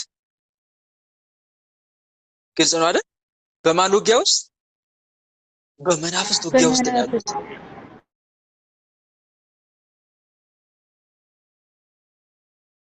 ሰው ደግሞ አይቶ ወንድሞች፣ ይሄ ድክመታችን ነው። በጣም የብዙ ሰው ድክመት ነው። አንቺም ይሄን ድክመትሽን አስተካኪ እሺ እህቴ። በዚህ ደካማ ጎንሽ ነው ሰይጣን እየተጠቀመ ያለው። ይሄን ደካማ ጎንሽን ደግሞ እንዲያስተካክልልሽ እግዚአብሔርን በጸሎት አሳስቢ። ግልጽ ነው። ይሄን ይመስላል እህቴ። እሺ ወንድሜ አመሰግናለሁ። እግዚአብሔር አምላክ ያክብርልኝ። ከእኔ በጸጋ ይጠብቅ፣ ማምላክ ጠብቅ። በጣም ነው የማመሰግነው። እውነት አሜን አሜን እህቴ። እሺ አንድ ሰው ይግባ። ወለተ ኢየሱስ ልጠይቅ። ወለተ ኢየሱስ እሺ ወለተ ኢየሱስ ወለተ ኢየሱስ። እሺ እኔ ጥያቄ ሁለት ጥያቄ ነው። አንደኛው ጥያቄ አሁን ነገ ቅዳሜ ነው የምንሰግድ እስከ ስንት ሰዓት ነው? እስከ 11 ሰዓት ከ11 ሰዓት በላይ ይሰገዳል ወይስ አይሰገድም? ነው አንደኛው ጥያቄ ማለት ነው። ሁለተኛው ጥያቄ ደግሞ እሺ አሁን ነገ ቅዳሜ ነው። አሁን ከምሽቱ 11 ሰዓት በላይ ወደ ነገ ነው የሚቆጠረው ወይስ አንድ ሰዓት ካለ በኋላ ነው የሚቆጠረው? አሁን ያመለጠው ስግደት ማለት 12 ሰዓት መግቢያ ነው። ግልጽ ነው አይደል? 12 ሰዓት የነገ ቀን መግቢያ ነው። ስለዚህ እስከ 12 ሰዓት ድረስ ነው። እስከ ስንት ሰዓት? እስከ 12 ሰዓት። ከዛ በኋላ ግን አይቻልም። መግቢያና መውጫ ምንጊዜም 12 ሰዓት ነው። እሺ ይሄን እንዳትረሱ። እስከ 12 ሰዓት መስጊድ ይቻላል ማለት ነው። ችግር የለውም። እስከ 12 ሰዓት ይቻላል። ከ12 ሰዓት በኋላ ግን አይቻልም። 12 ሰዓት ምንጊዜም መግቢያና መውጫ ነው። እሺ የአርብ ውሃ ነግህ ይባላል። ቆይ አንዴ የነግ ጸሎት የሚባለው ጠዋት ስንት ሰዓት ነው? ነግ የሚባለው 12 ሰዓት ነው አይደል? ጠዋት ልክ እንደዛ ማለት ነው። ሰርክ ደግሞ 12 ሰዓት ውዳሴ ማርያም። እሺ ቀጥይ። አሁንም ምን ነበር እያልሽኝ ያለው? ውሃ ምናምን ስትይ ነበረ። ውሃ 9 ሰዓት ከአርብ 9 ሰዓት ካነ በኋላ የሰንበት ውሃ ወደ ሰንበት ነው የሚቆጠረው ይላሉና ስግደቱ በዛ ልክ እንደዛ መስሎኝ ነው እየጠየኩት ማለት ነው። መልካም። ውሃ ሲባል ወንዝ ወርዶ እናቶቻችን ስለሚቀዱ እኮ ነው። ግልጽ ነው አይደለ? ወንዝ ወርደው ስለሚቀዱ ነው ድሮ። ከዛ አንፃር ነው። ድካም አለ፣ መሸከም አለ፣ ሸክም አለ። ከዚህ አንፃር የተነሳ ሩቅ መንገድ ተጉዘው ውሃ ስለሚቀዱ አይቻልም። ውሃ በጊዜ ቅዱ የሚባለው ከዚህ አንፃር ነው። እሺ ተመለሰልሽ መልሱ? አዎ ተመልሶልኝ። አንድ ጥያቄ ነበር ይታይ። አንዳንድ ጥያቄ ይበቃል እህቴ። እስቲ ለሌላ ደግሞ እድል እንስጥ። ሰዓቷም አጭር ስለሆነች ሌላ ጊዜ ጠይቂያለሽ። እሺ ቃል ታሰማልኝ። አመሰግናለሁ። እሺ ወለተ ኪሮስ፣ ወለተ ኪሮስ። አዎ ግን ድምፅሽ ራቅ ብሏል። ኤርፎን ንቀይ። ኤርፎን የለኝም። አሁን አስተካክለሻል። ቀጥይ። እሺ አመሰግናለሁ። ወንድማለም ጸጋውን ያብዛልን። የኔ ጥያቄ ቤተ ክርስቲያን እሑድ ቀን ነው፣ እኛ ብዙውን ጊዜ እሑድ ቀን ነው የምንጠቀም። ደርሼ ስመጣ ሁሌም ራሴን እታመማለሁ። በጣም ኃይለኛ የራስ ቤተ ክርስቲያን ደርሰሽ ቤተ ክርስቲያን ብዬ ስመጣ እጅግ በጣም ያስጠላ ራስ ምታት አለብኝ። በማል ጸጥታ የራሱ በጣም እታመማለሁ። ይሰማል? ኔትወርክ ነው መሰለኝ፣ ኔትወርክ እያዘሽ ነው መሰለኝ። እሺ ቀጥይ። እሺ ቅዱስ ቁርባን ራሱ ተቀብዬ መጥቼ በጣም ነው የምታመመው። ራሴን ብቻ ሳይሆን ልቤን ጨምሮ ነው የሚይዘኝ። ላይክ ቦሚት እንደሚያደርግ ቦሚት አያደርገኝም፣ ግን ላይክ እንደ ቦሚት ነው በቃ የሚያመኝ። ምንም አይነት ምግብ መብላትም አልችልም። እጅግ በጣም ከባድ የሆነ ራስ ምታትና ልቤን ጨምሮ ነው የሚይዘኝ እና ይሄ ከምን የተነሳ ነው ብዬ ነው። ምንም በቃ ሁሌም ነው የምታመመው። ሁሌም የጠላት ሴራ ነው እህቴ፣ የአጋንንቱ ሴራ ነው። አላማው ምን መሰለሽ? ቤተክርስቲያን መሄድ በቃ እንድትተዊ ነው። አይፈልግም ማለት ነው የክፉ መንፈስ። ለምን ቤተክርስቲያን ይሽ ብሎ ይቀጣሻል፣ እየቀጣሽ ነው። በቀል መሆኑ ነው። በሌላ አገላለጽ ተረዳሽ አይደል? ለምን ቤተክርስቲያን የበረከት ቦታ አይደለች? ከቅዱሱ ጋር የምንገናኝባት አይደለች? ስለዚህ እዛ ስትሄጂ ለምን ይርሽ ብሎ ቅጣት ይቀጣል ማለት ነው አጋንንቱ። ይሄን ይደጋግማል። የሚደጋግመው ለምን መሰለሽ? በቃ ቤተክርስቲያን ሲሄድ ስለሚያመኝ ባልሄድስ ብለሽ እንድትቀሪ ይቅር እንድትይ ነው የሚደጋግምብሽ። ተረዳሽ አይደል? ይህን እንኳን አላስበውም። አዎ መቅረት ብዬ አላስብም፣ እሄዳለሁኝ። ግን እኔ ለምጄዋለሁ። በቃ አሁን ራሴን በቃ እታመማለሁ። አንድ ቀን የሆነ ከዚህ በፊት እኔ ጋር መንፈስ ተጋልጦ ያውቅም፣ ግን የሆነ ከ4 ወር ወይ 5 ወር ይሆናል እንዲሁ ቅዱስ ቁርባን ተቀብዬ መጥቼ ነበር እና መሽቷል። አይ ቲንክ 9 ሰዓት እኛ ባለንበት ሀገር 9 ሰዓት ምናምን እና ጸሎት ልናደርግ ከባለቤቴ ጋር ልክ በርከክ ስንል ጸሎት ልናደርግ ስንጀምር በቃ እና በጣም አሞኝ ነበር ራሴንና ልቤን እንደተለመደው። ከዛ ግራ እጄን በቃ ድርቅ አድርጎ ያዘኝ ማለት ነው። ጣትና ጣቴን እንደዚህ አድርጎ ዝርግት አደረገው እና ልቤ ነፍሴ ልትወጣ በቃ። ከዛ ባለቤቴ ጸበል አምጥቶ በስላሴ ስም እንትን በሽታህን አንሳ ምናምን ብሎ ሲጨምርብኝ ብድግን ያለ በቃ ብድግን ያለ ከራሴም የነበረ ከልቤ መልካም ይኸውልሽ አሁን እዚህ ጋር ይኸውልሽ ጥሩ ነገር ነው እሱም ይሄን ማድረጉ መልካም ነው ደስ ይላል ግን አንድ ጥሩ ጥቆማም ነው ላንቺ ጸበሉን ሲያደርግ ነፍስሽ መመለሷ ይሄ ላንቺ ትልቅ ጥቆማ ነው ምን ማለት መሰለሽ አለ ጠላት ያንቺ መንፈሳዊነት ማይወድ ያንቺን ቤተክርስቲያን መሄድ ማይወድ ያንቺን ቅዱስ ቁርባን መቀበል ያንቺን አብሮ ለጸሎት መቆም ማይወድ ክፉ ጠላት አለ ጠላት እንድትሄጂ አይፈልግም እንድትሄጂ ደግሞ እንዳትሄጂ ደግሞ የሚጠቀምበት ሲስተም ህመምን ነው የተያያዘው እያሳመመ ነው አንዳንዱ በቤተሰብ አድሮ ነው የሚፈታተነው ከቤተሰብ ጋር እንዳይስማማ ሚስት ቤተክርስቲያን ልጅ ስትል ባል እንዳይሄድ አትጂ እያለ ባል ሲሄድ ሚስት ተቃዋሚ ሆነች በዚህ ፈታተናል አሁን አንቺ ጋር ደግሞ በህመም ነው ቤተክርስቲያን እንዳትጂ እየቀጣሽ ያለው ስለዚህ አንቺ ታዲያ አሁን የትዳር አጋሪ ነው አይደል ያልሽ ጸበል ሲያደርግልኝ ልቤ መለሳለች ተራጋሪ መልካም አሁን ይኸውልሽ እሱ እንደዛ ሲያደርግ ልብ መመለሱ ያንቺ ወደ ነፍስሽ መመለስሽ አጋንንቱ ብትዋጊው እንደምታሸንፊው ምልክት ነው ታሸንፊዋለሽ የሚሸነፍ ጠላት ነው ባጭሩ ሚንበረከክ ጠላት ነው እንዴት ነው መዋጋው የሚለውን እንያዝ ምትባኪ ወይ ርዕስ በመሆን ለምሳሌ ይሄ ክፉ መንፈስ እየተዋጋሽ ያለው ቤተክርስቲያን ምትጂ ቅዱስ ቁርባን ስትቀበይ ጸሎት ለጸሎት ስትቆም የሚዋጋሽ ከሆነ እንዴት መቼና እንዴት እንደሚዋጋሽ መጀመሪያ በደንብ አድርገሽ ታጠኚዋለሽ ከዛ በኋላ በርዕስ ሰተሽ እግዚአብሔር አምላክን ታሳስቢዋለሽ የሆነ ጸሎት ትመርጫለሽ አንድ ጸሎት ያንን ቅዱስ ምትማጸኙ ማለት ነው ለምሳሌ ቸሩ መድኃኔዓለም ምን ምትማጸኝ ከሆነ የሱ መልክ ትይዥና መልኩን እየጸለሽ ከመልኩ ጸሎት በኋላ ወይም ከመልኩ ጸሎት በኋላና በፊት ታሳስቢያለሽ ይሄንን ጉዳይ አሁን ለኔ እንደነገርሽኝ የለም ጌታ ሆይ ቤተክርስቲያን ሄጄ ከመጣ በኋላ ጸሎት ለጸሎት ስቆም ቅዱስ ቁርባን ስቀበል ጠብቆ በህመም ያሰቃየኝን ክፉ መንፈስ ትይዝልኝ ዘንድ ይሄንን መልክን እጸልያለሁ ትይዋለሽ አይሻለት በርዕስ እየሰማሁ ነው ልክ አሁንም መልኩን ጸልይ ከጨረሽ በኋላ ታሳስቢዋለሽ ጌታ ሆይ ይሄን ጸሎት የጸለይኩት ይሄን ክፉ መንፈስ በእንደዚህ መልኩ የሚዋጋኝ መንፈስ ትይዝልኝ ዘንድ ነው ትያለሽ ከዛ ስግደትም ትሰግጃለሽ ከዛ አምላኬ ሆይ አሁን በስም ይሄን ክፉ መንፈስ ስራን አቁም እያልኩ ስቀጣው ጌታዬ አንደበቴን አንደበት አድርገ እዘዘው መንፈሱን ትይዋለሽ እዘዘው እኔ ስቀጣው በመቁጠሪያ ስቀጠቅጠው ጌታ ሆይ መቁጠሪያው ላይና አንደበቴ ላይ የስምን ኃይል አሳደረ እባክህ ቅጣው መንፈሱን እዘዘው እኔ ደካማ ነኝ አንተ ስትቀጣልኝ ነው ይሄ መንፈስ የሚቀጣው ትይና ምን ታረጋለሽ ትቀጠቅጨዋለሽ አንተ በመድኃኔዓለም ስም ቤተክርስቲያን መሄድን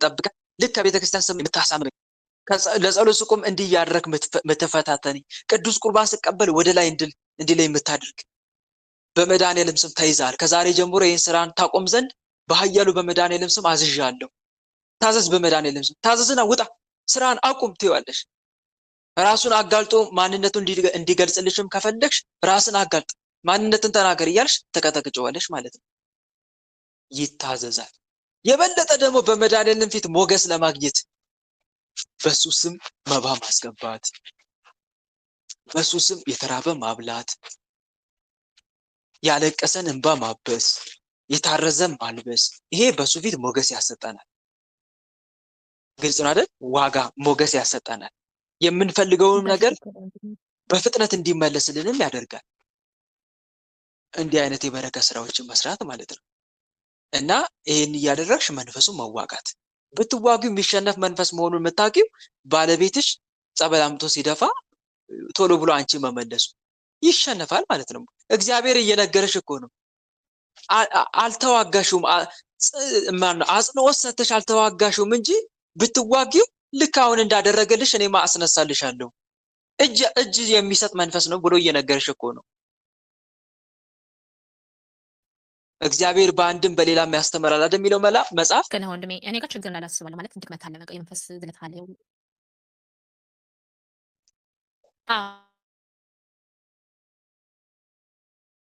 ይቋረጣል ጋር ድምፁ። ትንሽ ችግር አለ፣ ያው የመንፈስ ዝለት አለ ብዬ አስባለሁ። ኦኬ እሺ አሁን ይሰማል? ይሰማል። የመንፈስ እያስፈራራኝ ዝለት ነው አለ። ሰውነቴ ሁሉም ይንቀጠቀጣል። በጣም ፈሪ ነኝ። ሰውነቴ ሁሉ የሚንቀጠቀጥ ያለው አሁን ራሱ እግዚአብሔር ይመስገን። አዎ ያው ያዝ ለቀቅ አደርጋለሁ። መቁጠሪያ ላይ ደግሞ በጣም ችግር አለብኝ። እንደውም ባለቤቴ ሙድ ይዞብኝ ያንቺም አይነካም በቃ አይቀጠቀጥም አለ አይነካም ምናምን የሚለኝ ማለት ነው። አይዱ ነው ለምን እንደሆነ አልቀጠቀጥም። በቃ ስግደት ሲባል ወደ ስግደቱ ድፍት ብዬ ለመሄድ እፈልጋለሁ። መቁጠሪያ ላይ ግን ብዙም አይደለሁም። የሚገርመው አንድ ቀን በስላሴ ቀን 2 ቀን በአጋስታለም በስላሴ በዕለታቸው ቀን ቀጥቅጬ በህልሜ በማህፀኔ ቀንድ ያለው አውሬ ወጥቶ በቃ በአካል እስኪመስለኝ እስካሁን ከዓይኔ አልጠፋም። ይወጣልኝ በህልሜ ማለት ነው። እና መቁጠሪያውን ብቀጠቅጥ የሆነ ነገር እንዳለ አስባለሁ፣ ግን አስቀጥቅጠኝ በቃ ቢዚ ነው የሚያደርገኝ። ቆራጥነት ይጠይቃል። በነፍሱ የቆረጠ ጀግና ወታደር ታውቂያለሽ? ወለተ ስላሴ በነፍሱ የቆረጠ ጀግና ወታደር ጠላቶች ቢሸሹ እንኳን የገቡበት እየገባ እግር በእግር ይከታተላል። መፈጠራቸውን እስኪጠሉ ድረስ ያማራቸዋል። አይመለስም። እስካልያዘ ድረስ ጠላቶቹን አይመለስም። አንቺም ልክ እንደዚህ እልህ ሊኖርሽ ይገባል። መንፈሳዊ ቁጭት እስከ መቼ ልትይ ይገባል። እስከ መቼ በላይ ስትዘፍንብኝ ትኖራለህ? ዳዊት እንደዚህ አይደል ያለው? አቤቱ እስከ መቼ ፈጽመህ ትረሳኛለህ? እስከ መቼ በነፍሴ እመካከራለሁ? ትካዜ እስከ መቼ ሁል ጊዜ ይሆናል? እስከ መቼ ጠላቴ በላይ እንጓደዳል? አይደል ያለው ዳዊት? እስከ መቼ ጠላቴ በላይ እንጓደዳል? አቤቱ አምላኬ እየኝ ስማኝም፣ ጠላቴ አሸነፍኩት እንዳይል የሚያስጨንቁኝም እኔ ብናወጥ ደስ እንዳይላቸው፣ ለሞት እንዳልተኛ አይኖቼን አብራ አይደል ያለው ዳዊት መዝሙር 12 ላይ። ይሄ ቆራጥነት አንቺ ጋር ያስፈልጋል። መዝሙር 93 ላይም ደግሞ እንዲህ ይላል፣ እግዚአብሔር የበቀል አምላክ ነው፣ የበቀል አምላክ ተገለጠ ይላል። የምድር ፈራጆች ተነስ፣ ለትዕቢተኞች ፍዳቸውን ክፈላቸው ይላል። ከዛ ይቀጥላል፣ አቤቱ እስከ መቼ ይላል። አቤቱ እስከ መቼ ጠላት ይንጓደዳል ይላል። ባልቴቱን ገደሉ፣ ስደተኛውን ገደሉ፣ አዋረዱ፣ ህዝብን አስቸገሩ ይላል። እግዚአብሔር አያይም፣ የያዕቆብ አምላክ አያስተውልም አሉ። ጆሮን የተከለው አይሰማምን? ዓይንን የሰራው አያይምን? እያለ ደግሞ ይጸልያል ዳዊት። አንቺም ልክ እንደዚሁ በእልህ በቁጭት ሆነሽ ወደ እግዚአብሔር እያካሰሽ አካሻቸው መናፍስቶቹን ማካሰስ። ጌታ ሆይ ጠላቶቼ ቆመውብኛል፣ ኃያላን ነፍሴን ሽተዋታል። ጌታ ሆይ አቤቱ በበደሌ አይደለም በኃጢአቴ አይደለም ያለ በደሌ ሮጥኩ ይላል አለ ዳዊት መዝሙር 58 ላይ። ምንም ሳላረጋቸው ተቃወሙኝ ይላል። አሁን አንቺ ቤተክርስቲያን ስለሄድሽ ነው አይደል እየተቃወመሽ ያለው? ስለቆረብሽ መልካም ስለሰራሽ ተቃወሙሽ። መናፍስቶች። አንቺም እንዲህ ነው የምትይው መልካም ስለሰራው። ዳዊት አሁንም ይቀጥላል መዝሙር 37 ላይ ጠላቶቼ ሕያዋን ናቸው ይላል፣ ይበረቱብኛል፣ በጠማማነት የሚጠሉኝ በዙ። ጽድቅን ስለተከተልኩ በበጎ ፈንታ ክፉን የሚመልሱልኝ ይበረቱብኛል ይላል። ምን ስለተከተልኩ ንገሪኝ። ስለተከተልኩ ይሰማችኋል? ድምጼ ይሰማል? እውነትን ስለተከተልኩ። ጽድቅ ስለተከተልኩ በበጎ ፈንታ ክፉን የሚመልሱብኝ በረቱብኝ ይላሉ። አንቺም ልክ እንዲህ እያልሽ ተማጸኝ። ቤተክርስቲያን ስለሄድኩ ጌታዬ ጠላቴ ሰለጠነብኝ፣ ስለሄድኩ ጠላቶቼ በረቱብኝ። ለምን ሄድሽ ብለውኝ አሳመሙኝ፣ ለምን ጸለሽ ብለውኝ በረቱብኝ። አቤቱ ጠላት እስከ መቼ ይሰለጥብኛል እያልሽ ከእንባ ጋር ብርቱ ትግል አድርጊ። በእውነት እግዚአብሔር ለሚጠሩት ቅርብ ነው፣ ማዳኑ ለሚፈሩት ቅርብ ነው ተብሎ ተጽፏል። እና እንዲህ ያድርሽ መትጋት አለብሽ። እጅ አትስጪ፣ ቆራጡኝ። ሁሉም ነገር ደግሞ ቆራጥነት ይጠይቃል በዚህ ምድር ላይ አይደለም እንዴ? ተሳሳትኩኝ? አይጠይቅም? አረ በጣም ጭካኔ እኮ ይፈልጋል በጣም በማንኛውም ነገር ላይ ካልጨከናችሁ በእውነት አይስተካከልም። አንተ ሰነፍ ይላል እኮ መጽሐፍ። አቤት አቤት ሲያበረታ መጽሐፈ ምሳሌ 6:9 ላይ አንተ ታካች እስከ መቼ ትተኛለህ ይላል። አንተ ታካች እስከ መቼ ትተኛለህ? እስከ መቼስ ታንቀላፋለህ? ጥቂት ትተኛለህ፣ ጥቂትም ታንቀላፋለህ። ትተኛም ዘንድ ጥቂት እጅን ታጥፋለህ። እንግዲህ ድህነት እንደ ወንበዴ ችጋርም ሰይፍ እንደታጠቀ ሆኖ ይመጣባል ይላል። አይገርምም? ችጋር እንደምን ይመጣባል? እንደምን ሰይፍ እንደታጠቀ ሆኖ ይመጣባል።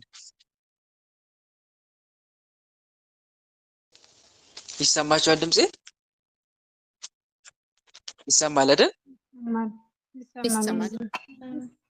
እና መትጋት አለብሽ። ትግል ያስፈልጋል። ቆራጥነት፣ ጀግንነት። ቅዱሳን ለመንፈሳዊ ነገር በጣም እልከኞች ናቸው። ቅዱሳን ማምላክ የእውነት ማንም አይመልሳቸውም ከተነሱ። የእውነት እኔ ገድል ማንበብ መወደው ለዛ ነው። እልከኝነታቸው ያስቀናል።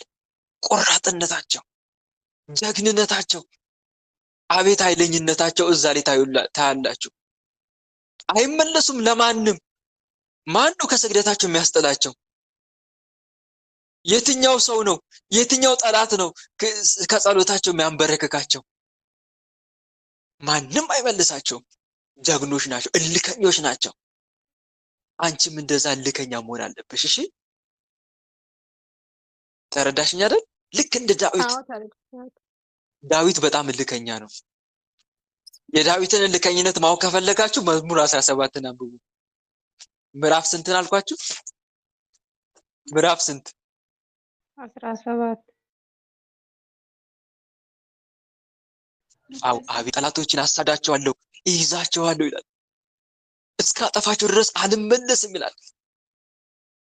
አልመለስም፣ አስጨንቃቸዋለሁ ይላል። እልከኝነቱ ደስ ሲል እንደ ትቢያ በነፋስ ፊት እፈጫቸዋለሁ ይላል። እንደ ትቢያ በነፋስ ፊት እፈጫቸዋለሁ፣ እረግጣቸዋለሁ። የጠላቶቼን ጀርባ ሰጠኝ ይላል። የሚጠሉኝን አጠፋቸው። ጮሁ ይላል። ጮሁ፣ የሚረዳቸውም አልነበረም። ወደ እግዚአብሔር ጮሁ፣ አልሰማቸውም ይላል። እልከኝነቱ በጣም ነው የሚያስቀናው። አንቺም እንደዚህ እልከኛ መሆን አለብሽ። ወለተ ሥላሴ ቆራጥ ሆኜ እነኚህ ጠላት እኮ እንዴት ቢንቁሽ ነው? ላነሳሳሽ ወይ ወኔሽን ላነሳሳው። እንዴት ቢንቁሽ ነው? ቤተክርስቲያን ስትሄጂ መተው ይሄን ያክል ማን ነው የሚገዳደሩሽ የሚፋለሙሽ? እልህ የያዝሽ ልልሽ ፈልጌ ነው። ተረዳሽ አይደል? እነኚህ እኮ የዘላለም ጠላቶችሽ ናቸው። የእነኚህ ግባቸው ምን እንደሆነ ታውቂያለሽ? የመጨረሻ ግባቸው ነፍስሽን ይዘው እኮ ገሃነም መውረድ ነው። ነፍስሽን ይዘው ገሃነም መውረድ፣ ለዘላለም ረግጠው መኖር በሲኦል። እንዴት! እና እልከኛ ሁኚ ለማለት ነው። በተረፈ በርቺ። ሌላው የትዳር አጋርሽ ደግሞ እንደዚህ ሲናገር በራሴ ኃይል ከተማመንኩ ልክ ነህ ትይዋለሽ። ይኸው በየዋህነት ለዘብ ባለ ቃል በራሴ ኃይል ከታመንኩ እውነት ነው ልክ ነህ፣ ግን በመድኃኒዓለም ኃይል ግን አንበረከካቸዋለሁ። ምንም ናቸው። በመድኃኒዓለም ኃይል ማንም አይችሉኝም። እና እንደዛ እያልሽ ለዝብ ባለ ንግግር መናገር ትችላለሽ። በቀስቴ የምታመን አይደለም ብሏል ዳዊት። ሰይፌ አያድነኝም